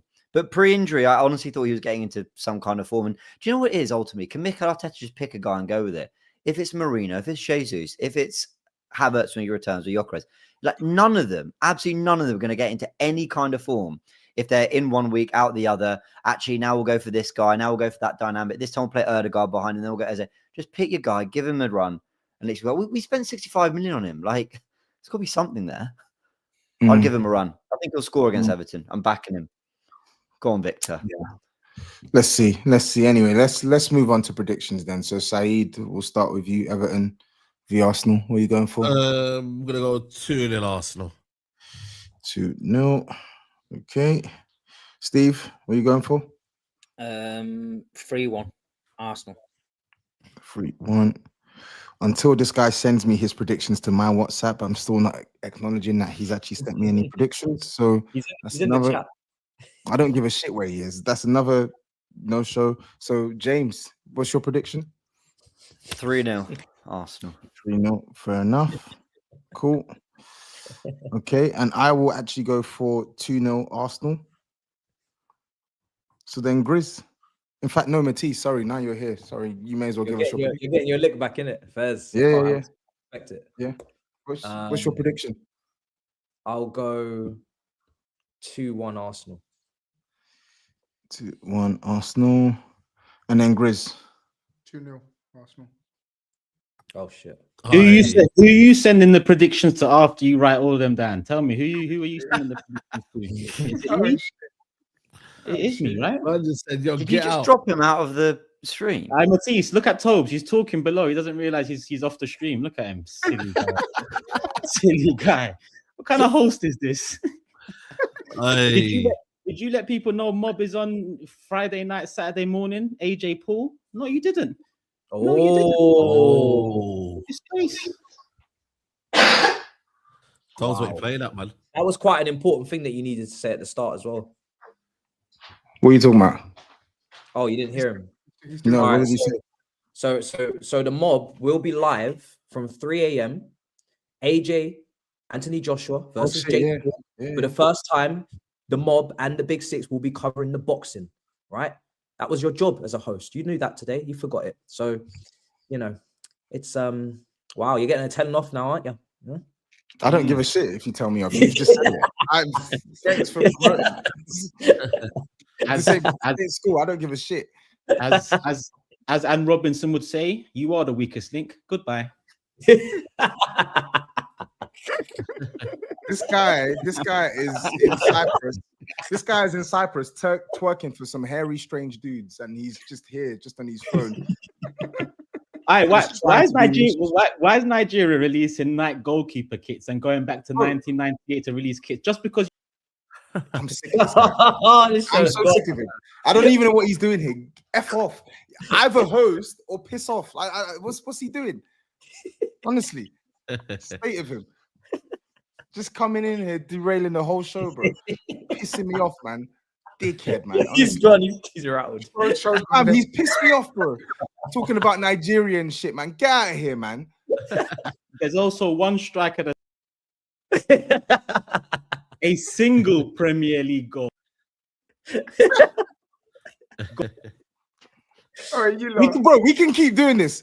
We're gonna keep doing this, bro. We're gonna keep doing this. Two brothers just fighting. What's going on here? Is anyone getting dizzy? Yeah, I'm getting cross-eyed, James. I'm gonna be cross-eyed. Me and Matisse.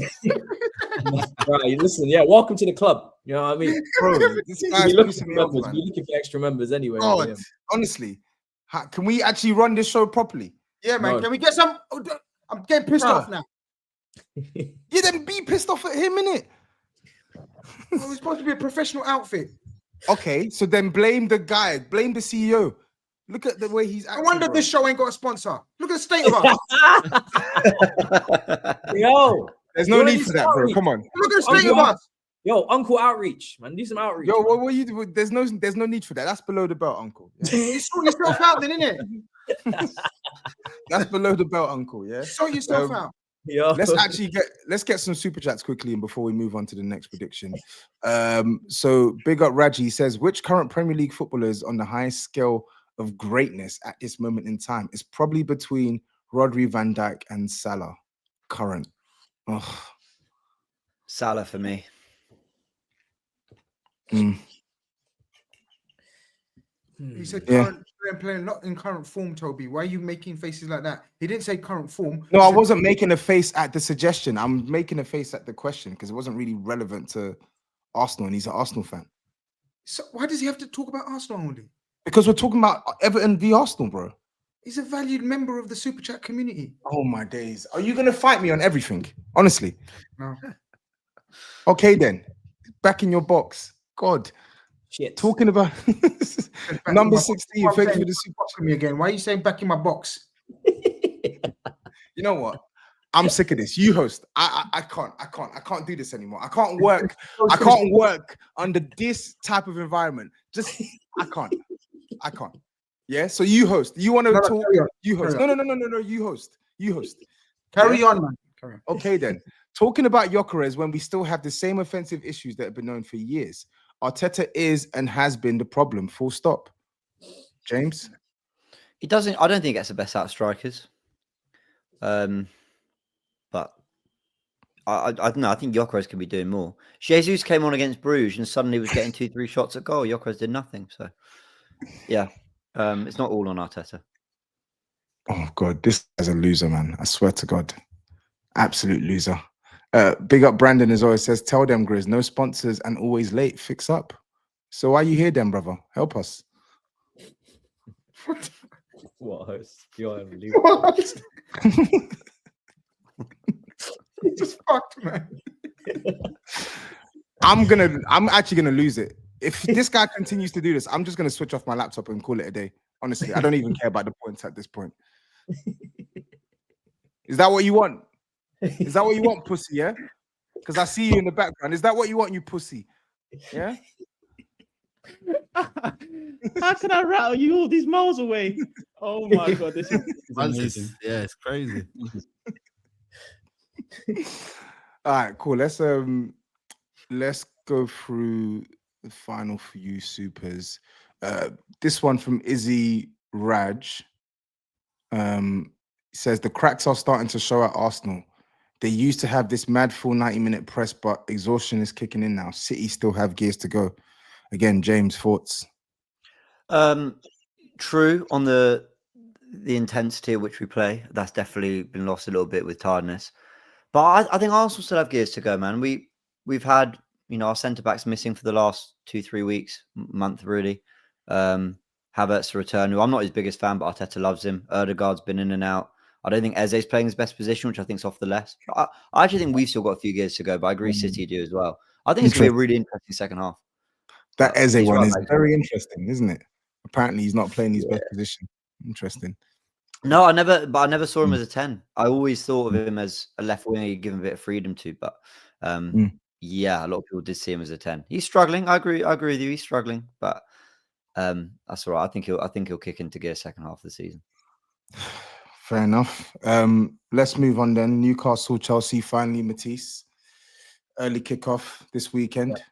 Yeah. Talk to us, man. Obviously, League Cup as well, into the semi-finals against Arsenal or Crystal Palace. Yes.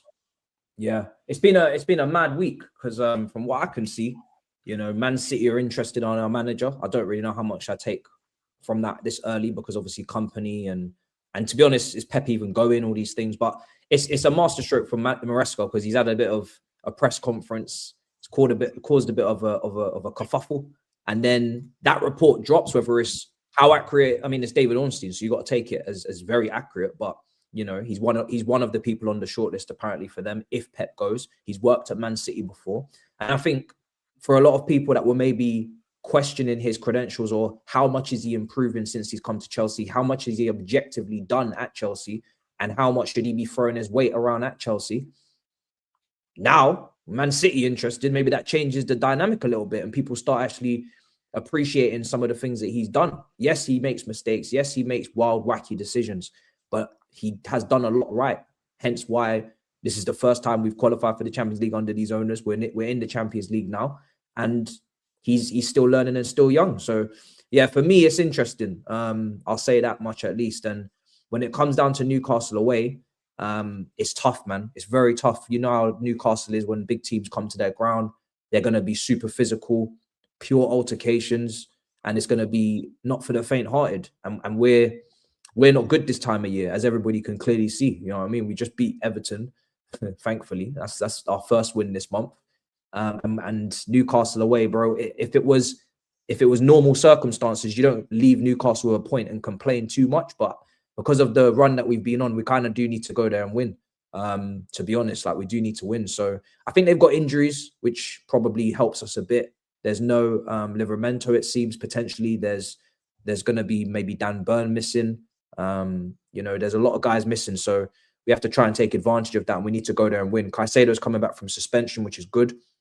Even though he's suspended for the first leg of the Carabao Cup now, which is great. You know, so that's brilliant. But yeah, man, Palmer's back. Fofana's been brilliant back there with Chalobah. Sanchez has been really good recently. There's enough in the team to take confidence and say we're going to go there and hopefully try and just snatch it, smash and grab. Same way Liverpool did, same way Arsenal did. You know, other teams have gone up there, just nick it and just leave. You know, that's the best I can hope for because it's going to be a long day, bro. It's going to be long. Yeah, only 2 losses all season, like you said, at their ground in the league. Very, very tough game. Does anyone else see Chelsea winning this game? I think the situation, like Matisse said, with the injuries at Newcastle definitely plays a part. I genuinely think Chelsea can get a result there. Newcastle haven't been great in the league, very inconsistent. But yeah, their home form is their home form. But the early kickoff as well, it won't be the same atmosphere as if it would be an evening kickoff under the lights. Under the lights in the daytime, as SAEED would say, is a bit different from under the lights in the evening. So yeah, I think Chelsea can get there. Get something, especially with Caicedo back. What's the starting midfield for that game, do you think, Matisse? Sorry? Starting midfield for that game? Oh, starting midfield. We've got Caicedo back. He'll start. From an athleticism standpoint, you maybe have concerns with Enzo versus their midfield and playing him deep. So I think Reece James starts next to Caicedo personally. Santos is not, I wouldn't say he's in bad form, but I wouldn't say he's in great form. I'd say he's kind of just getting by and he's not really making enough of an impact to start a game like that. He's not good enough in front of goal recently. And I think Enzo will play because of the leadership and he'll play because of, you know, how important he is to the team, but he has to play in the 10. He can't, you know, but then that's Cole Palmer's position. So I'd like to think it's between Enzo and Palmer, and how can you not play Palmer? So that's a bit of a headache for the manager, but he cannot play Enzo next to Caicedo in this game. You don't go to Newcastle away and refuse to have a Reece James Caicedo pivot, in my opinion, with Reece James the way he's been playing in midfield. And Enzo's not been playing great in midfield, so with tiredness or whatever it is, whatever the reason is. So yeah, for me, I'd pick Caicedo, James, and Palmer in the 10 personally. I think that's where I'd go about it. But have to see what he does. Who starts an attack for you? Because obviously Garnacho scored midweek. Neto scored. Yeah, Esteval's injured, so he's not going to be involved. I think you just got to go with the same wingers that came off the bench against Cardiff and start them. Garnacho, Neto, let them build momentum. Neto's been getting goals recently. He's been getting assists, getting some GA, and Garnacho's just come off a really good performance off the bench and getting 2 great goals, 2 really great finishes. So I'd play both of them because I know they're going to get back as well. They're going to bring intensity. They're going to bring movement off the ball, these things. And then you probably have to go João Pedro up top because you don't have anything else. Delap's out and you ain't starting, and he ain't really been, doing much when he's been playing recently either. So, yeah, I think the team 1 to 11 is just Enzo versus Palmer, really. And because it's a physical game, their midfield, Bruno Guimaraes and Tonali, maybe he just looks at Palmer and says, maybe I should put you on the bench. Avoid it, yeah. Not risk you getting injured. Yeah. But apart from that, that's the only reason why he wouldn't play. But I don't know. What if he galaxy brains it, Maresca, goes Palmer off the right, Neto up front, get some pace? I don't know. Bro, I want to send Palmer on the right with an overlap, because Palmer on the right, he gets just a little bit more space and he scores. His statistics over there speak for itself. Like, he's just much more of a goal threat. He's much more dangerous. He's just better there. He's just better. He's not crowded out. And that's the thing. When you play him in the 10, you have the potential for him to be crowded out, for people to cut off the passing lanes. And then the wingers don't come inside as well. So there's nobody doubling up or interchanging. It just becomes awfully predictable. So I would love him to play on the right with Gusto on the overlap and play Neto or Garnacho left. Just pick between the two. Maybe play Neto on the left and just put Garnacho on the bench and just use him as an impact sub. Because when you look at the goals, and I'm not trying to dig him out, but it's just being honest. When you look at who Garnacho scores against, the caliber of teams he scores against aren't great. You know what I mean? He's not doing it against the top teams. And if Newcastle are playing to their level, I consider them still a top 8 team in this league. So you could probably make a case for Neto over Garnacho and let Garnacho be an impact off the bench and bring his energy on and his run-in power and all that stuff. Then that's probably Chelsea's strongest team in terms of names and talent. So yeah. Big game. Yeah, let's move on to predictions then. So SAEED, Newcastle, Chelsea. I'm gonna go Desmond, man. Yeah. Okay. Yeah. I think Newcastle strong at home, so I don't see it. Steve? 2-1 Newcastle. Love that. Still don't have Turkish's predictions. So let's see if he takes the bait. I actually don't know where I am in the table. I'm assuming I'm probably beneath you, Matisse. So I'll let you go first. There we go. Yeah. Bottom. Yeah. Jesus Christ. The table up. That gap is actually nuts. Wow, Turkish really ain't playing with you today. Man said you don't know how to put the table up, so he did it for you. That gap is mad. Absolutely mad. 6-point deduction is actually unfair though, but it is what it is. Well, you recommended 5, so what's one more? It's actually sad. But anyway, Matisse, prediction, sorry. Boy, I'm gonna go 2-1 Chelsea win. Last time I said that through gritted teeth, and we ended up winning the game anyway against Everton. So let me just keep doing. 2-1 Chelsea win. GRIZZ? 1-1. 1-1. Yeah, I think I'm gonna go for a 2-2 as well. James, what are you predicting? I think Newcastle will nick it 2-1. 2-1. Okay. Cool. And then that's it for Newcastle Chelsea predictions. Let me just quickly check super chats to see if there's any that's coming for Chelsea. There's a weird super chat, but I'm not gonna read this. This is very weird. Let's just move on to Aston Villa, Man United. Nothing weird about it. There's absolutely nothing weird about it. All right, you read it then. I'll put it up. No, you read I it. don't want. This is your job. No, read it. I've delegated to you. Read it. I didn't mean this one. Why have you brought this one up? Read it then. I didn't mean this one. I'm not reading that shit. I've done you there. SAEED, Aston Villa away, man. Talk to me. Yeah, tough game, man. They're on a 9 winning game streak now. They're probably the the hottest team right now in form. Unai Emery doing an amazing job over there. It's going to be tough. We do have a good record against them, which is quite funny. I don't think they've beaten us in a while. I think since their first game, I believe, under Unai Emery, which is I think 2023. So yeah, it's been a hot minute since they beat us. We've obviously not got no Mbumo, no Amad Diallo, no Mazarawi. Obviously all gone to AFCON, which is going to be tough, man. Obviously that whole right-hand side is basically gone. That was probably our threatening right-hand side. So it's going to be tough, especially the directness that Amad gives you on the ball going forward. So it's going to be a tough blow. But listen, we have to adapt. We've still got players there. You know what I mean? Certain players have to step up. Cunha. Oh, yeah, no Casemiro as well. Yeah, no Casemiro. He's suspended. So, yeah, got a couple of players out, man. So I don't know whether we change it to a 4-3-3. Probably the worst game to change it because you haven't got actually no wingers to play there. So I don't know if he'll just keep his 3-4-3 formation and have to kind of maybe hopefully Dilit's back. We need Dilit back badly.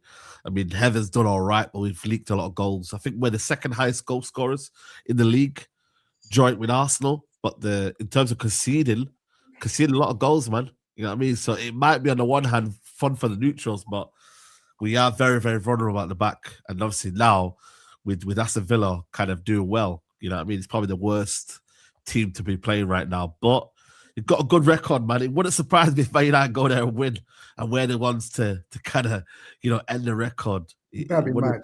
Wouldn't put it past Man United. But yeah, I wouldn't say I'm nervous for this game, but we have to wait and see. Let's see what Amrin can do, coaching-wise. Cunha, Sesko, you know, some players have to step up, man, and rise up to the occasion, you know, because there's going to be injuries in this season. You know, everyone's getting injuries. Everyone's losing players. So we have to see how we manage because there is some tough games coming up for Man United. Got Newcastle after this as well. So, yeah. Unai Emery's doing a phenomenal job. How long can he keep it going, guys? I don't know.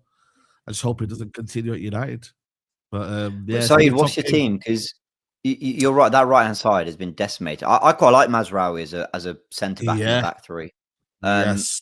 You're right about Amad and Mbeumo. Like, there's such a good balance there. But I don't know what's your team? So is De Ligt back?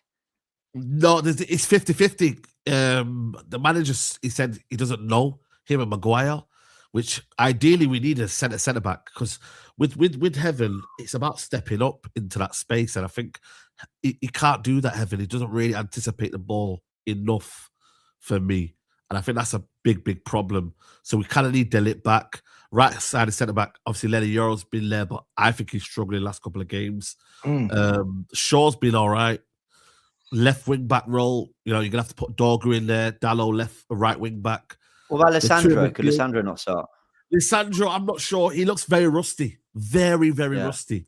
I'm not too sure. I think Shaw looks a bit more sharper for me in that back three. And in midfield, it's gonna have to be Kobe and Bruno. Kobe's gonna start, really? If he doesn't start this game, then boy, he's definitely out the door. You know what I mean? Because if Ugarte is starting ahead of him when there's no Casemiro, then boy, we have a big problem there. But he will. He'll start Ugarte. Ugarte's started ahead of him anyway, no? Not really. It's not. I mean, the last game we started ahead of him, if I'm correct, it might have been the Manchester derby. I think I'm wrong. I'm not sure. Ugarte's definitely starting. Definitely. I think he is. Ugarte's not had a sniff for the past couple of games, and I feel like Mainoo's come on last couple of games here and there. If Ugarte was to start, knowing that Mainoo had that good cameo when he came in against Bournemouth, then that would be over for me. If I'm Kobe, it's over for you. You know, you're not playing again. Isn't that already over with his brother doing? Yeah, well, it could be. You know what I mean? And I disagree wholeheartedly with that. I think it was stupid from Jordan. I think it was a bit of attention seeking. You know what I mean? And I just don't know why you do that. Why would you go and do that when your brother's played well in a game and you're putting all the attention away? I just didn't get that. It looked to me like apparently, Ben Jacobs is saying Kobe, endorsed it. Well, he said my understanding, which I thought was very, very wrong for him to do that. As a journalist, if you've not got an accurate kind of source for that. I think it's very dangerous to put that out there, man, because you know what the internet's like. They're gonna feed onto that. So I just thought that was a bit sly from Ben Jacobs. I get my understanding. There's a lot of room for people to speculate, but at the same time, for you to put that out there, I feel it's a bit of a low blow from Ben Jacobs, but it is what it is. And in the front three, you're kind of going Cunha, Mount, and Sesko. So that one there kind of sorts itself out. But yeah, we are losing a big dynamic in the team, man. Why are you laughing? A big dynamic in the team. Shite, innit? Absolute fucking shit. The lot of them, innit? Kobe Mainoo, free Kobe Mainoo, like he's going to save you. You're shit. And Kobe Mainoo shit, I told you. So keep your T-shirts all you want. It's not going to fucking save you. You're getting slapped and you're going for a right torrid month. And basically, you side shit, hammer him shit, and just deal with it. So you don't rate Man United? Not at all. I've said it. Look at the state of them. Every week they reel out this, like, we've got Cunha and Mbeumo and we've got Sesko. All right, fucking great, but you got beat again. Oh, yeah, but we've got Kobe Mainoo. Yeah, he's shit, mate. He don't get in the team. He don't train well enough. He's not good enough. No, he is. He's brilliant. Now they've all got T-shirts made. All right, bring him on. Let's see what he does at weekend. Fucking crap. He's living off a goal he scored against Man City in a cup final. He was the next generational talent of Man United. You know, we've got this Kobe Mainoo, this Kobe Mainoo, that. He can't get in ahead of the team of Ugarte. United at the minute are the worst I've seen in years, and Kobe Mainoo ain't going to save you. He's a bum. He's crap. I said it on this show fucking years ago. He's shit. And they said, Steve hates him. He hates him. No, I don't hate him. He's not as good as they think. Man United have this great thing about hyping players. That Heaven's the next one. He'd be better off sending him to heaven. He's shit. He's shit and all. Absolute crap.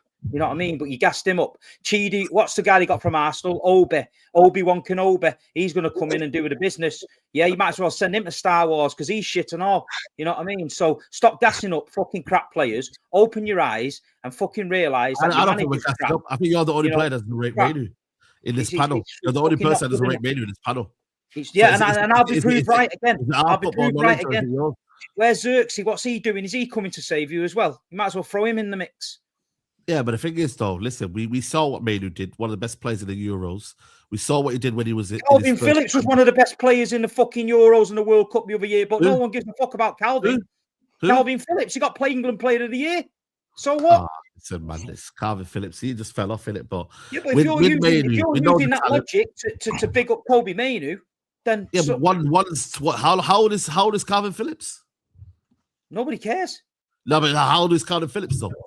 And we're talking about a youngster here who's just come through the academy ranks. Who can't get in the worst Man United team in a decade. He can't get in it. Who came in, absolutely dismantled you lot in the final, was man of the match in the final, played well against Liverpool. In the final. But I'm talking about his performance. He was excellent in the final. A great goal. Fair play to him. But look what he's done. His career's nosedive. No, remember that picture? Garnacho, Højlund, and fucking Mainoo sat on the edge of the advertising hoarding like this, as if they're with the future fucking Premier League winners. Look at him now. Højlund's glad to get off to Napoli. Garnacho is actually doing well at Napoli. And Mainoo's a sub and got splinters in his ass. So that's the next generation of Man United for you. Højlund's actually doing well at Napoli, actually. Yeah, but he's not coming back to you. Why would he come back to you? He ain't coming back. He's going to come back to us. He doesn't want to come back because he's got Kevin De Bruyne and the boys over there. McTominay, another player. Yeah, Kevin McTominay over there helping him out. You know what I mean? Another player that you let go. You know, what's the Real Madrid left back you let go? He's doing well over there. He's not good for United. Yeah, you're not good. You're gassing up the wrong players. The ones you should have kept. I don't think I'm gassing up the wrong players. I think Kobe Mainoo is a terrific footballer. I think he's a talented footballer. I think it's just only you, like I said to you, that don't rate Kobe Mainoo in this panel. He's not. So I've watched Kobe Mainoo many times. I've seen him score a goal against us. Great. But in my opinion, I've seen a lot of footballers. He's not a talented footballer. He's a very steady Eddie footballer. Very steady. He does everything steady Eddie. But when you're Manchester United Football Club, the biggest club in the world, you know what I mean? This, that, and the other and all that bullshit, you need elite players, not just fucking steady Eddie. You do need elite players. You need good players. Your standards are in the mud. Your standards are in the mud. You're fighting in the car park with your own fans. Every week you're fighting in the car park with your own fans. You don't need elite players in the team. You need good players. And I think Kobe Mainoo is a good player. He's not, because he'd be playing. Is Nunes elite? You know what I mean? No. but he's playing in the Pep system and he's doing well. So you Nunes just need a plays in team- your team every week. You need a team that complement each other. I'm looking more at the manager. I'm not looking at Copenhagen. I know what Copenhagen is about, but I know this manager's failing. So right now we're leaking in goals. He's not really putting players in their right positions, and you can see we're conceding a lot of goals. So if I'm looking at my team, I'm looking at it structurally, and that comes from coaching. I don't think it comes down to certain So it's the players in manager's team. fault again. It is the manager's fault. Yeah, he should be Right. playing Kobe Mainoo. We see So, that when he right, came in if against he plays Kobe Well, Mainoo I'm at not weekend, if he plays Kobe Mainoo at weekend, all your problems have gone away, and he's No, I don't United think are back. so. But it helps it a lot, though. I think midfield 2 is never going to work anyway. Hence why I don't like the 3-4-3 formation. So You know that you're back to Jamal at weekend. You know that. I don't. But it's Aston Villa. So what are we doing here? Yeah, but you're Manchester United. What are you doing here? No, but the thing is, though, did you not get beat by Aston Villa? Yes, and we're So what second in the you- Premier why League. you- 2 points off So the how top. dare Where are you say Jamal's back Where are you? here when you? Where are No, you? hold on a minute. So you're now disrespecting Aston Villa, the same team that beat you No, 1-0 hold on a minute. away from Your home. man, So you how just you said to saying me. Jamal's back? You just said to me, it's Aston Villa. Like it's Yeah, fucking who Real are on a Madrid. 9. Hold on a minute. They're on a 9-game winning streak right now. But you're Man I'm United, telling you, aren't you? You're Man United, aren't you? Oh my! But the same Man United, you're saying we're shit and we're rubbish. So make it Yeah, make but you're Man sense. United, It's aren't not- you? hold The on a way minute. you You talk. can't say no. This is why you're not making sense now, Steve. You I am can't say for making 1 sense. minute Because United. when it suits we're you, you're Man rubbish. United. Hold When it on, hold doesn't on. Let me suit land you, my you point. put Let your me tail land my between point. your legs and shit yourself Let me and tell land my everyone point. you You can't minute 1 minute say standards Man United. Why you look at Aston Villa? Then say You've got 1 no minute standards, United mate. shit. You've got You've no got to stick to standards. one. You got to stick You've to got one, no Steve. standards. Rather shit. No, or it's my standards. opinion of Man United. I'm talking about your opinion. You come on here I and you tell think us you're Aston Villa are a Manchester good United team. Football Club. You've I got to think hold Aston the Villa are a good team. standards. And And now you're going, we should it's be Aston respecting Villa. Aston Villa. I think I'm gonna. If United, who have finished 15th last season, and the manager that I don't really rate, and we've got no Mbuma, no Ahmad, and no Mazzarari, I'm sorry, but I'm going to Villa, who are on a brilliant run right now, and I'm respecting them, and I think, it's going to be a tough game. Doesn't mean that standards have dropped. I think we need to put a pin in this and just get to predictions, and then we talk through super chats because clearly you're not going to agree. Yeah. I don't think there's anything Well, to agree. I think Steve made his point. I made my point. I Yeah, don't think there's so- anything to so- agree, so- disagree. Let's go. Does for no one else predictions rate then. Mainoo? Of course we do. Is it just? I mean, we Yeah, it's know how Steve Steve feels. that already made you. I'm a big fan. Maybe I haven't watched enough week in, week out, full 90s, all that, but I think there's a real talent there. Is it just me? Does no one else rate the guy? No. He's saying the opposite. Steve's the only one who doesn't rate him, but he's nothing special. I agree with Steve in terms of special, but he should be playing in this bloody Man United. He's a steady player. And like you He say, should be playing in this Man United team. Definitely should be. In this I think he's a good player personally. Saeed, let's move on to predictions. I'm gonna go 2-2. Yeah. Okay. Steve. 4-0 Villa.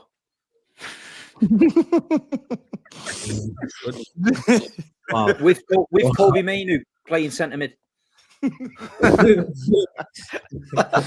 Nah, Let's this see if guy's you're right, joke, then. man. Let's see if you're right.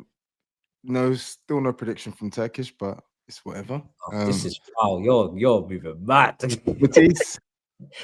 Villa at home. Yeah, Villa 3, Man United. No, Villa 2, Man United 1. Cool. GRIZZ. 2-0 Villa. 2-0. 2-zip. Yeah, I think I'm gonna go Aston Villa 2-1 as well. And James, what are you expecting? You got something for us, Saeed. 2-2. You're gonna nick a point. Okay. Mainoo 2 goals. When you say got something for us, so do you see Villa as a threat then in that game? Yeah, I was gonna Do you say. actually see- Let me just say this, yeah. I've never seen my team win the Premier League, so I take everyone seriously until I don't have to. Like Yeah. Steve can sit at the top and go, "Yeah, I'm not too arsed about them or whatever." I can't. I just go, "Fair play, you're very good. You just beat us, cool." Realistically, no. I think they'll fall away a little bit, and also there's something about it's not even luck. Like there's something about Emery. He's got this ability for games to feel a little out of control, but then they put this kind of run together. Even the game they beat us, They deserved it. Like, they had the better chances. But we could have nicked another goal or two in that game. I felt we left goals on the pitch.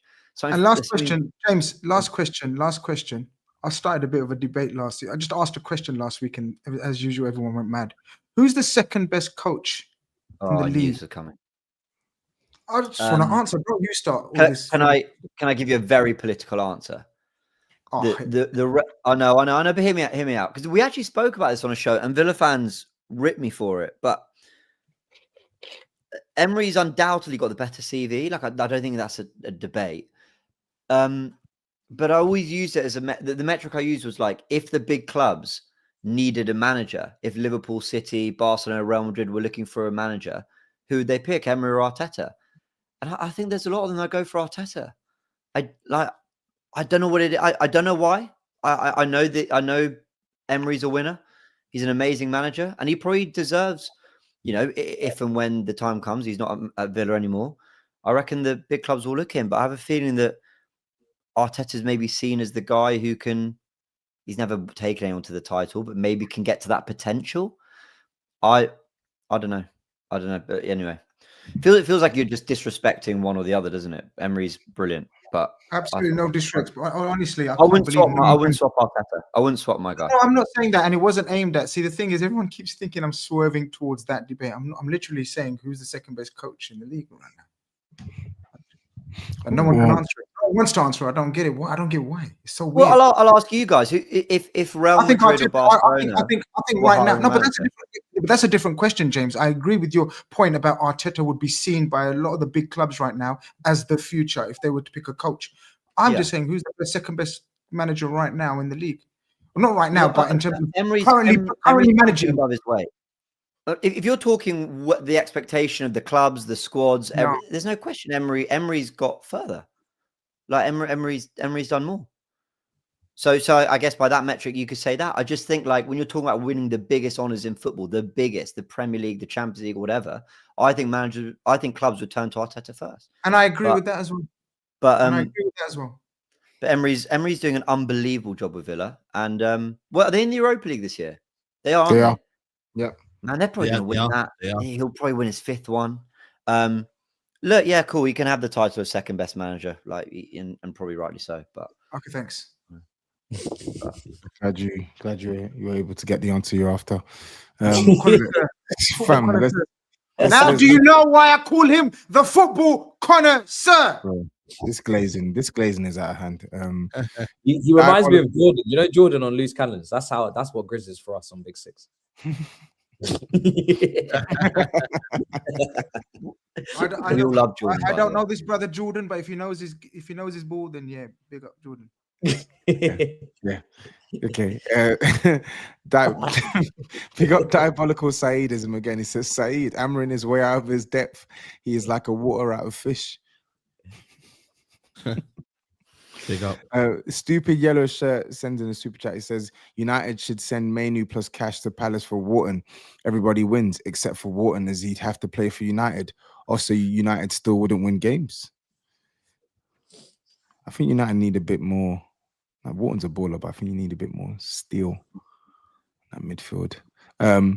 Joseph Cottrell says, why does Minuscule Steve always have the energy of a drunk geezer at a bar taking out his problems on anyone he can find? Wow. It's a bit aggressive. First of all, I'm 6 years sober next week, mate. So yes. That's big. Yeah, that's big up. Let him know. Good answer. Yeah, man. That's big. Yeah. Alan John Cash says Steve has a free Steve has a free Kobe Mainoo tattoo on it. Bro, that's the same weirdo that was calling us baby boys. He's one of you boys from the Oyster Bar. Tell him in the group chat not to be coming on our show, man. Them Oyster lads. Save it for your night. Big up Ola Dimeji, man, fellow Nigerian brother. He says, on behalf of all Chelsea fans, sorry, I say no to Kobe Mainoo to Chelsea. He will be freed game week 18, by the way. Big up to all the panel. Y'all are amazing people. Love for the love. Is he even linked to Chelsea? Mainoo? Yeah. Apparently he they're is looking at him. still? Matisse, someone credible said it. No, there is links there. They've been there for a while. I think any young player that's talented Chelsea are going to be interested. So you may as well just link. Yeah, exactly. Yeah. Do you want him? No, not really, because I don't think it's a priority for us. Like, I like our midfield. I don't think he adds anything from an attack. Like, he's a good ball carrier, so that's something that we don't have. But he's not adding enough from an attacking perspective in terms of output, goals, assists, and then defensively in terms of tackles and interception. Like, I'm just trying to look at football in a very basic way with Chelsea. Yeah. Do you need more goals? Fit, man. Do you need more goals? Yes, go and get a striker. Do you need better, I don't know, consistency on the wing? Yes, go and get a top winger. Do you need a reliable defender if Fofana's not fit at the end of the season? Yes, just do the basics, man. All these kind of in between the lines players and all, bro, we've got so many of them. Plus, you got Santos anyway. That's what I say. Yeah. Put that super chat back up there. Hey, Toby, put the super chat back up that just said, "Where is Manchester City's academy?" I've just removed the star. But imagine someone just asked, "Where is Manchester City's academy?" when half the fucking league, and half the players came from the academy. Half of Europe's half of our academy. Larry, man, just uneducated super chat, man. Larry, mental. Grizz, here's one that's just come in for you. I think you answered this last week, though, didn't you? From Mezzi, he says, if Slot gets sacked, would you take Emery at Liverpool? You said yes, right? He'd be one of my considerations. Yeah, he wouldn't be my first choice. Would you take? Be my first choice. But I wouldn't mind him. But he wouldn't be my first choice. He'd be in my top 4. Isn't that kind of crazy? Like, for what he's done at Villa, what his CV and body of work is, it's like, yeah, he's kind of top 4. Like, do you know what I mean? Like, for what he's achieved. But there's a reason for that, though, because when he's managed the PSGs, the Arsenals, he's been found out to be a manager that just couldn't translate his quality onto that platform. The way those teams needed to play. I think he's the kind of coach that needs time, trust, and patience. And I don't think he was giving it at PSG and Arsenal. The clubs that he was giving it at, he's done very good stuff. Villa. I think the Arsenal one is harsh. PSG, fair enough, maybe, but I think the Arsenal one is harsh. He bottled a top 4. He bottled that at the end of the season. That was disgraceful from them. They bottled top 4 in crazy circumstances. Yeah, they did, but they've done similar in the last 2-3 years. Yeah, but what I'm saying is he's still progressing nicely because Arteta's been given time and patience.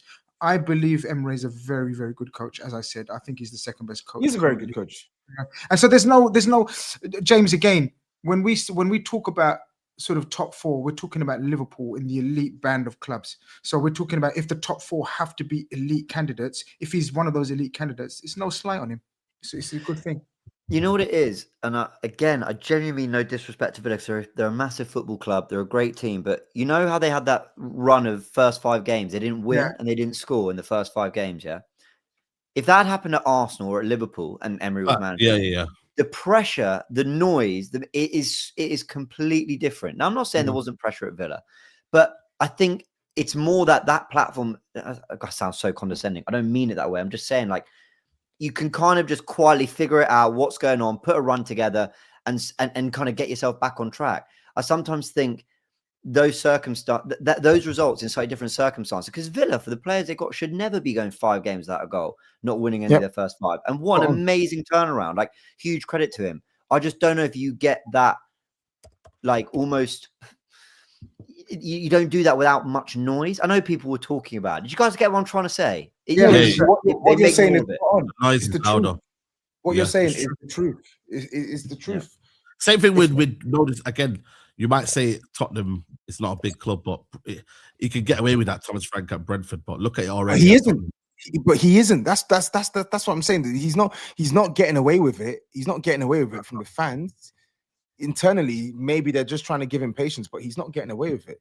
But to James's point, Emery, they didn't say a word because yes, it's poor, but he has got credit in the bank. What Villa? But that's what I'm saying. They probably trust him to turn it around and whatnot. Yeah. But if Unai Emery's got the Spurs job and that was the start, and he was. Yeah, man. Yeah, great point. Well said. Aston Villa are a bigger club than Tottenham. Let's get that straight before he continues talking rubbish. Yeah, but he's finished anyway. He's finished anyway. Finished. Finished. So. The last super chat. Sign off. Matisse, I don't know if you want to I carry can't on. host. I'm not actually in the back end. So Yeah. maybe Turkish can. We can. Well, yeah. Wow, what a face. I mean, Toby, Stinker. really- I mean, is this the Stinker and Hooked version of Toby and Big Six? I don't know why he's done that. It's because my internet was fugazi, but he's in the background, just lurking, just doing all sorts of nonsense. This guy's a loser, bro. Honestly. You'd think Friday night in Cyprus, you got better things to do with your time than sit on here and troll, but clearly he doesn't. So here's what it is. There's a couple more super chats before we bring out the predictions league again. But before we do, Matisse, I'm going to do my job properly again. Big Six, The Mob, tomorrow, Jake Paul, Anthony Joshua, crazy o'clock in the morning. Be there, join us. I'm going to need like 1 million Red Bulls. I don't know what you're using to keep yourself awake, Matisse, but boy. Yeah, we'll see. Sure, Turkey's got something for us, you know what I mean? I ain't touching whatever he's got, bro. That's gonna send you to Mars, bro. That's gonna send you to Mars, man. Might be a whole different type of stream over there. You know what I mean? Bro. Yeah. Is the Masked Man going to be about? No, I don't know who that is. No. I don't know what you're talking about. I don't know what you're talking about. I don't know who that is, bro. Sorry, actually, a couple more super chats have come in. Let me just quickly read them before we close out. So, James, this one's for you. So it says, James, you said we needed a defender in January. I think we need a midfielder or left winger. Also, we've been poor in the Premier League since Chelsea. Shout out Pano and Universe. Thank you. Appreciate that. Look, the squad is, we've got a very good squad, but I think we just need a player. And I mean, whether it's a midfielder, you can move Norgard back into the defense. The midfield needs a bit of help. I'd like a defender just because they keep dropping like flies. There's so many injuries in the defense. But look, I'm not going to throw my toys out the pram if we don't bring someone in, because the squad was built to deal with these injuries. But it's still getting to a point where it's like, damn, there's a sensible loan you can do or something at, maybe get it done. But yeah, let's see. I think they'll look for something in the window, but I'm not sure they'll do. I don't think they'll do a deal. Bare defenders, man. Final one. So quick question for the panel. Have you guys seen the disgraceful ticket prices for the World Cup? Also, do any of you guys plan on going? Big up the panel. I've heard they're crazy. I've also heard there's issues with visas or something as well. So like fans are struggling to even get to the World Cup. But I mean, I'm not that well researched on it, but yeah, and I think obviously you added Senegal and a few, and I think Ivory Coast or something like that to like a list of like countries that can't come into the States, so some of their fans may not be able to come and watch their teams play. But it's stupid, man. Proper stupid. Anyway, what are we talking about price wise? Sorry, does anyone know what that is? Like, isn't it thousands, right? Is that what they're saying? Depends on which category. Like the different categories, isn't there, for the games and whatnot? But they've done something where if you've qualified from the off, you get cheaper tickets. I think that's one rule I've seen. I'm part of the England supporters club, and we had to apply for our tickets, and they're ranging from like £1,000, then they drop to 600, then 300 in some of the stadiums for the group games, and then as you get further on through the tournament, it's madness. Yeah, it's a fool for me. It's a fool's errand to follow this tournament from start to finish out there. You got to pick your moments and just pick specific games. You just have to cherry pick, otherwise you're going to end up spending. I think you're going to end up picking a city and staying in there, because you can't fly all over. It's just going to be mad with accommodation prices and that. You're literally going to say, right, we're staying here and we'll watch one England game, but then maybe catch a few of the other group games and stuff, you know what I mean, in the same stadium. That might be the answer. This is so against what the World Cup's all about, though. Of course it is. Everyone together, everyone representing their nation. Like we all love seeing the Sea of Orange when it's the Netherlands or whatever, like fan base around the world, like bringing what it is their culture and their love for their nation, their team, their travel all this way to go watch their teams. And that's part of it's why we love the World Cup. Part of it is like just the whole occasion. It's not just the 90 minutes. And to hear that it's being made so difficult for people, I'm not that researched on it, but I don't know, man. The World Cup's meant to be something that gives people access to football. It's not on Sky Sports. It's not behind a paywall. It's on BBC or ITV, so you can watch it more easily in the country. It's meant to be everyone get involved. People who don't even watch football go, oh, it's the World Cup. It's someone going to watch a game, then tune into Love Island later. Like, it's meant to like incorporate everyone. So I got, they've, again, I'll research it properly, but it sounds like they're making a mess of this. No, it's a mess, bro. Like, it's a disgrace, to be honest. Like, they're taking advantage. They know that they're probably going to sell, but the atmosphere is not going to be the same. To be honest, I'm not. The more that they keep kind of going down the route they're going down, I'm not really looking forward to it as much as the other ones, because you know people are not going to be able to get around. You know that people are going to have problems with the flights, and you know how it is for America. They overbook the flights. You miss him games. There's going to be security issues potentially. There's going to be people that can afford it, that are not really true supporters of those countries, and they're kind of just watering it down in terms of they're just there for the spectacle. And then there's going to be people that actually are diehard. They've gone to the qualifiers, they've been there throughout the whole journey, and they can't even afford to go. And it's gonna have an effect on the tournament. There's no way it's gonna be as good as it should be with all of these obstacles they're putting in the way. So yeah, it's going to be interesting, but I'm just looking forward to obviously the next one. I'll be honest as well. Yeah, see man. where they go. Yeah. Well, we'll I don't know, man. That World Cup is going to be interesting, to say the least. Just before we close out, then I'll flash up the prediction league again, just so people can see the Sheggery. SAEED top, 53 points. That Pagan second, 49 points. Steve third, 48 points. MATISSE fourth, 45 points. GRIZZ fifth on 38 points. And then me, rock bottom, on 35 points. Will this be the great escape for me? Find out May 2026. People, thanks again for joining the stream. I'm tired. Time to go. Fellas, thanks for tuning in. Yeah, that's it. Peace.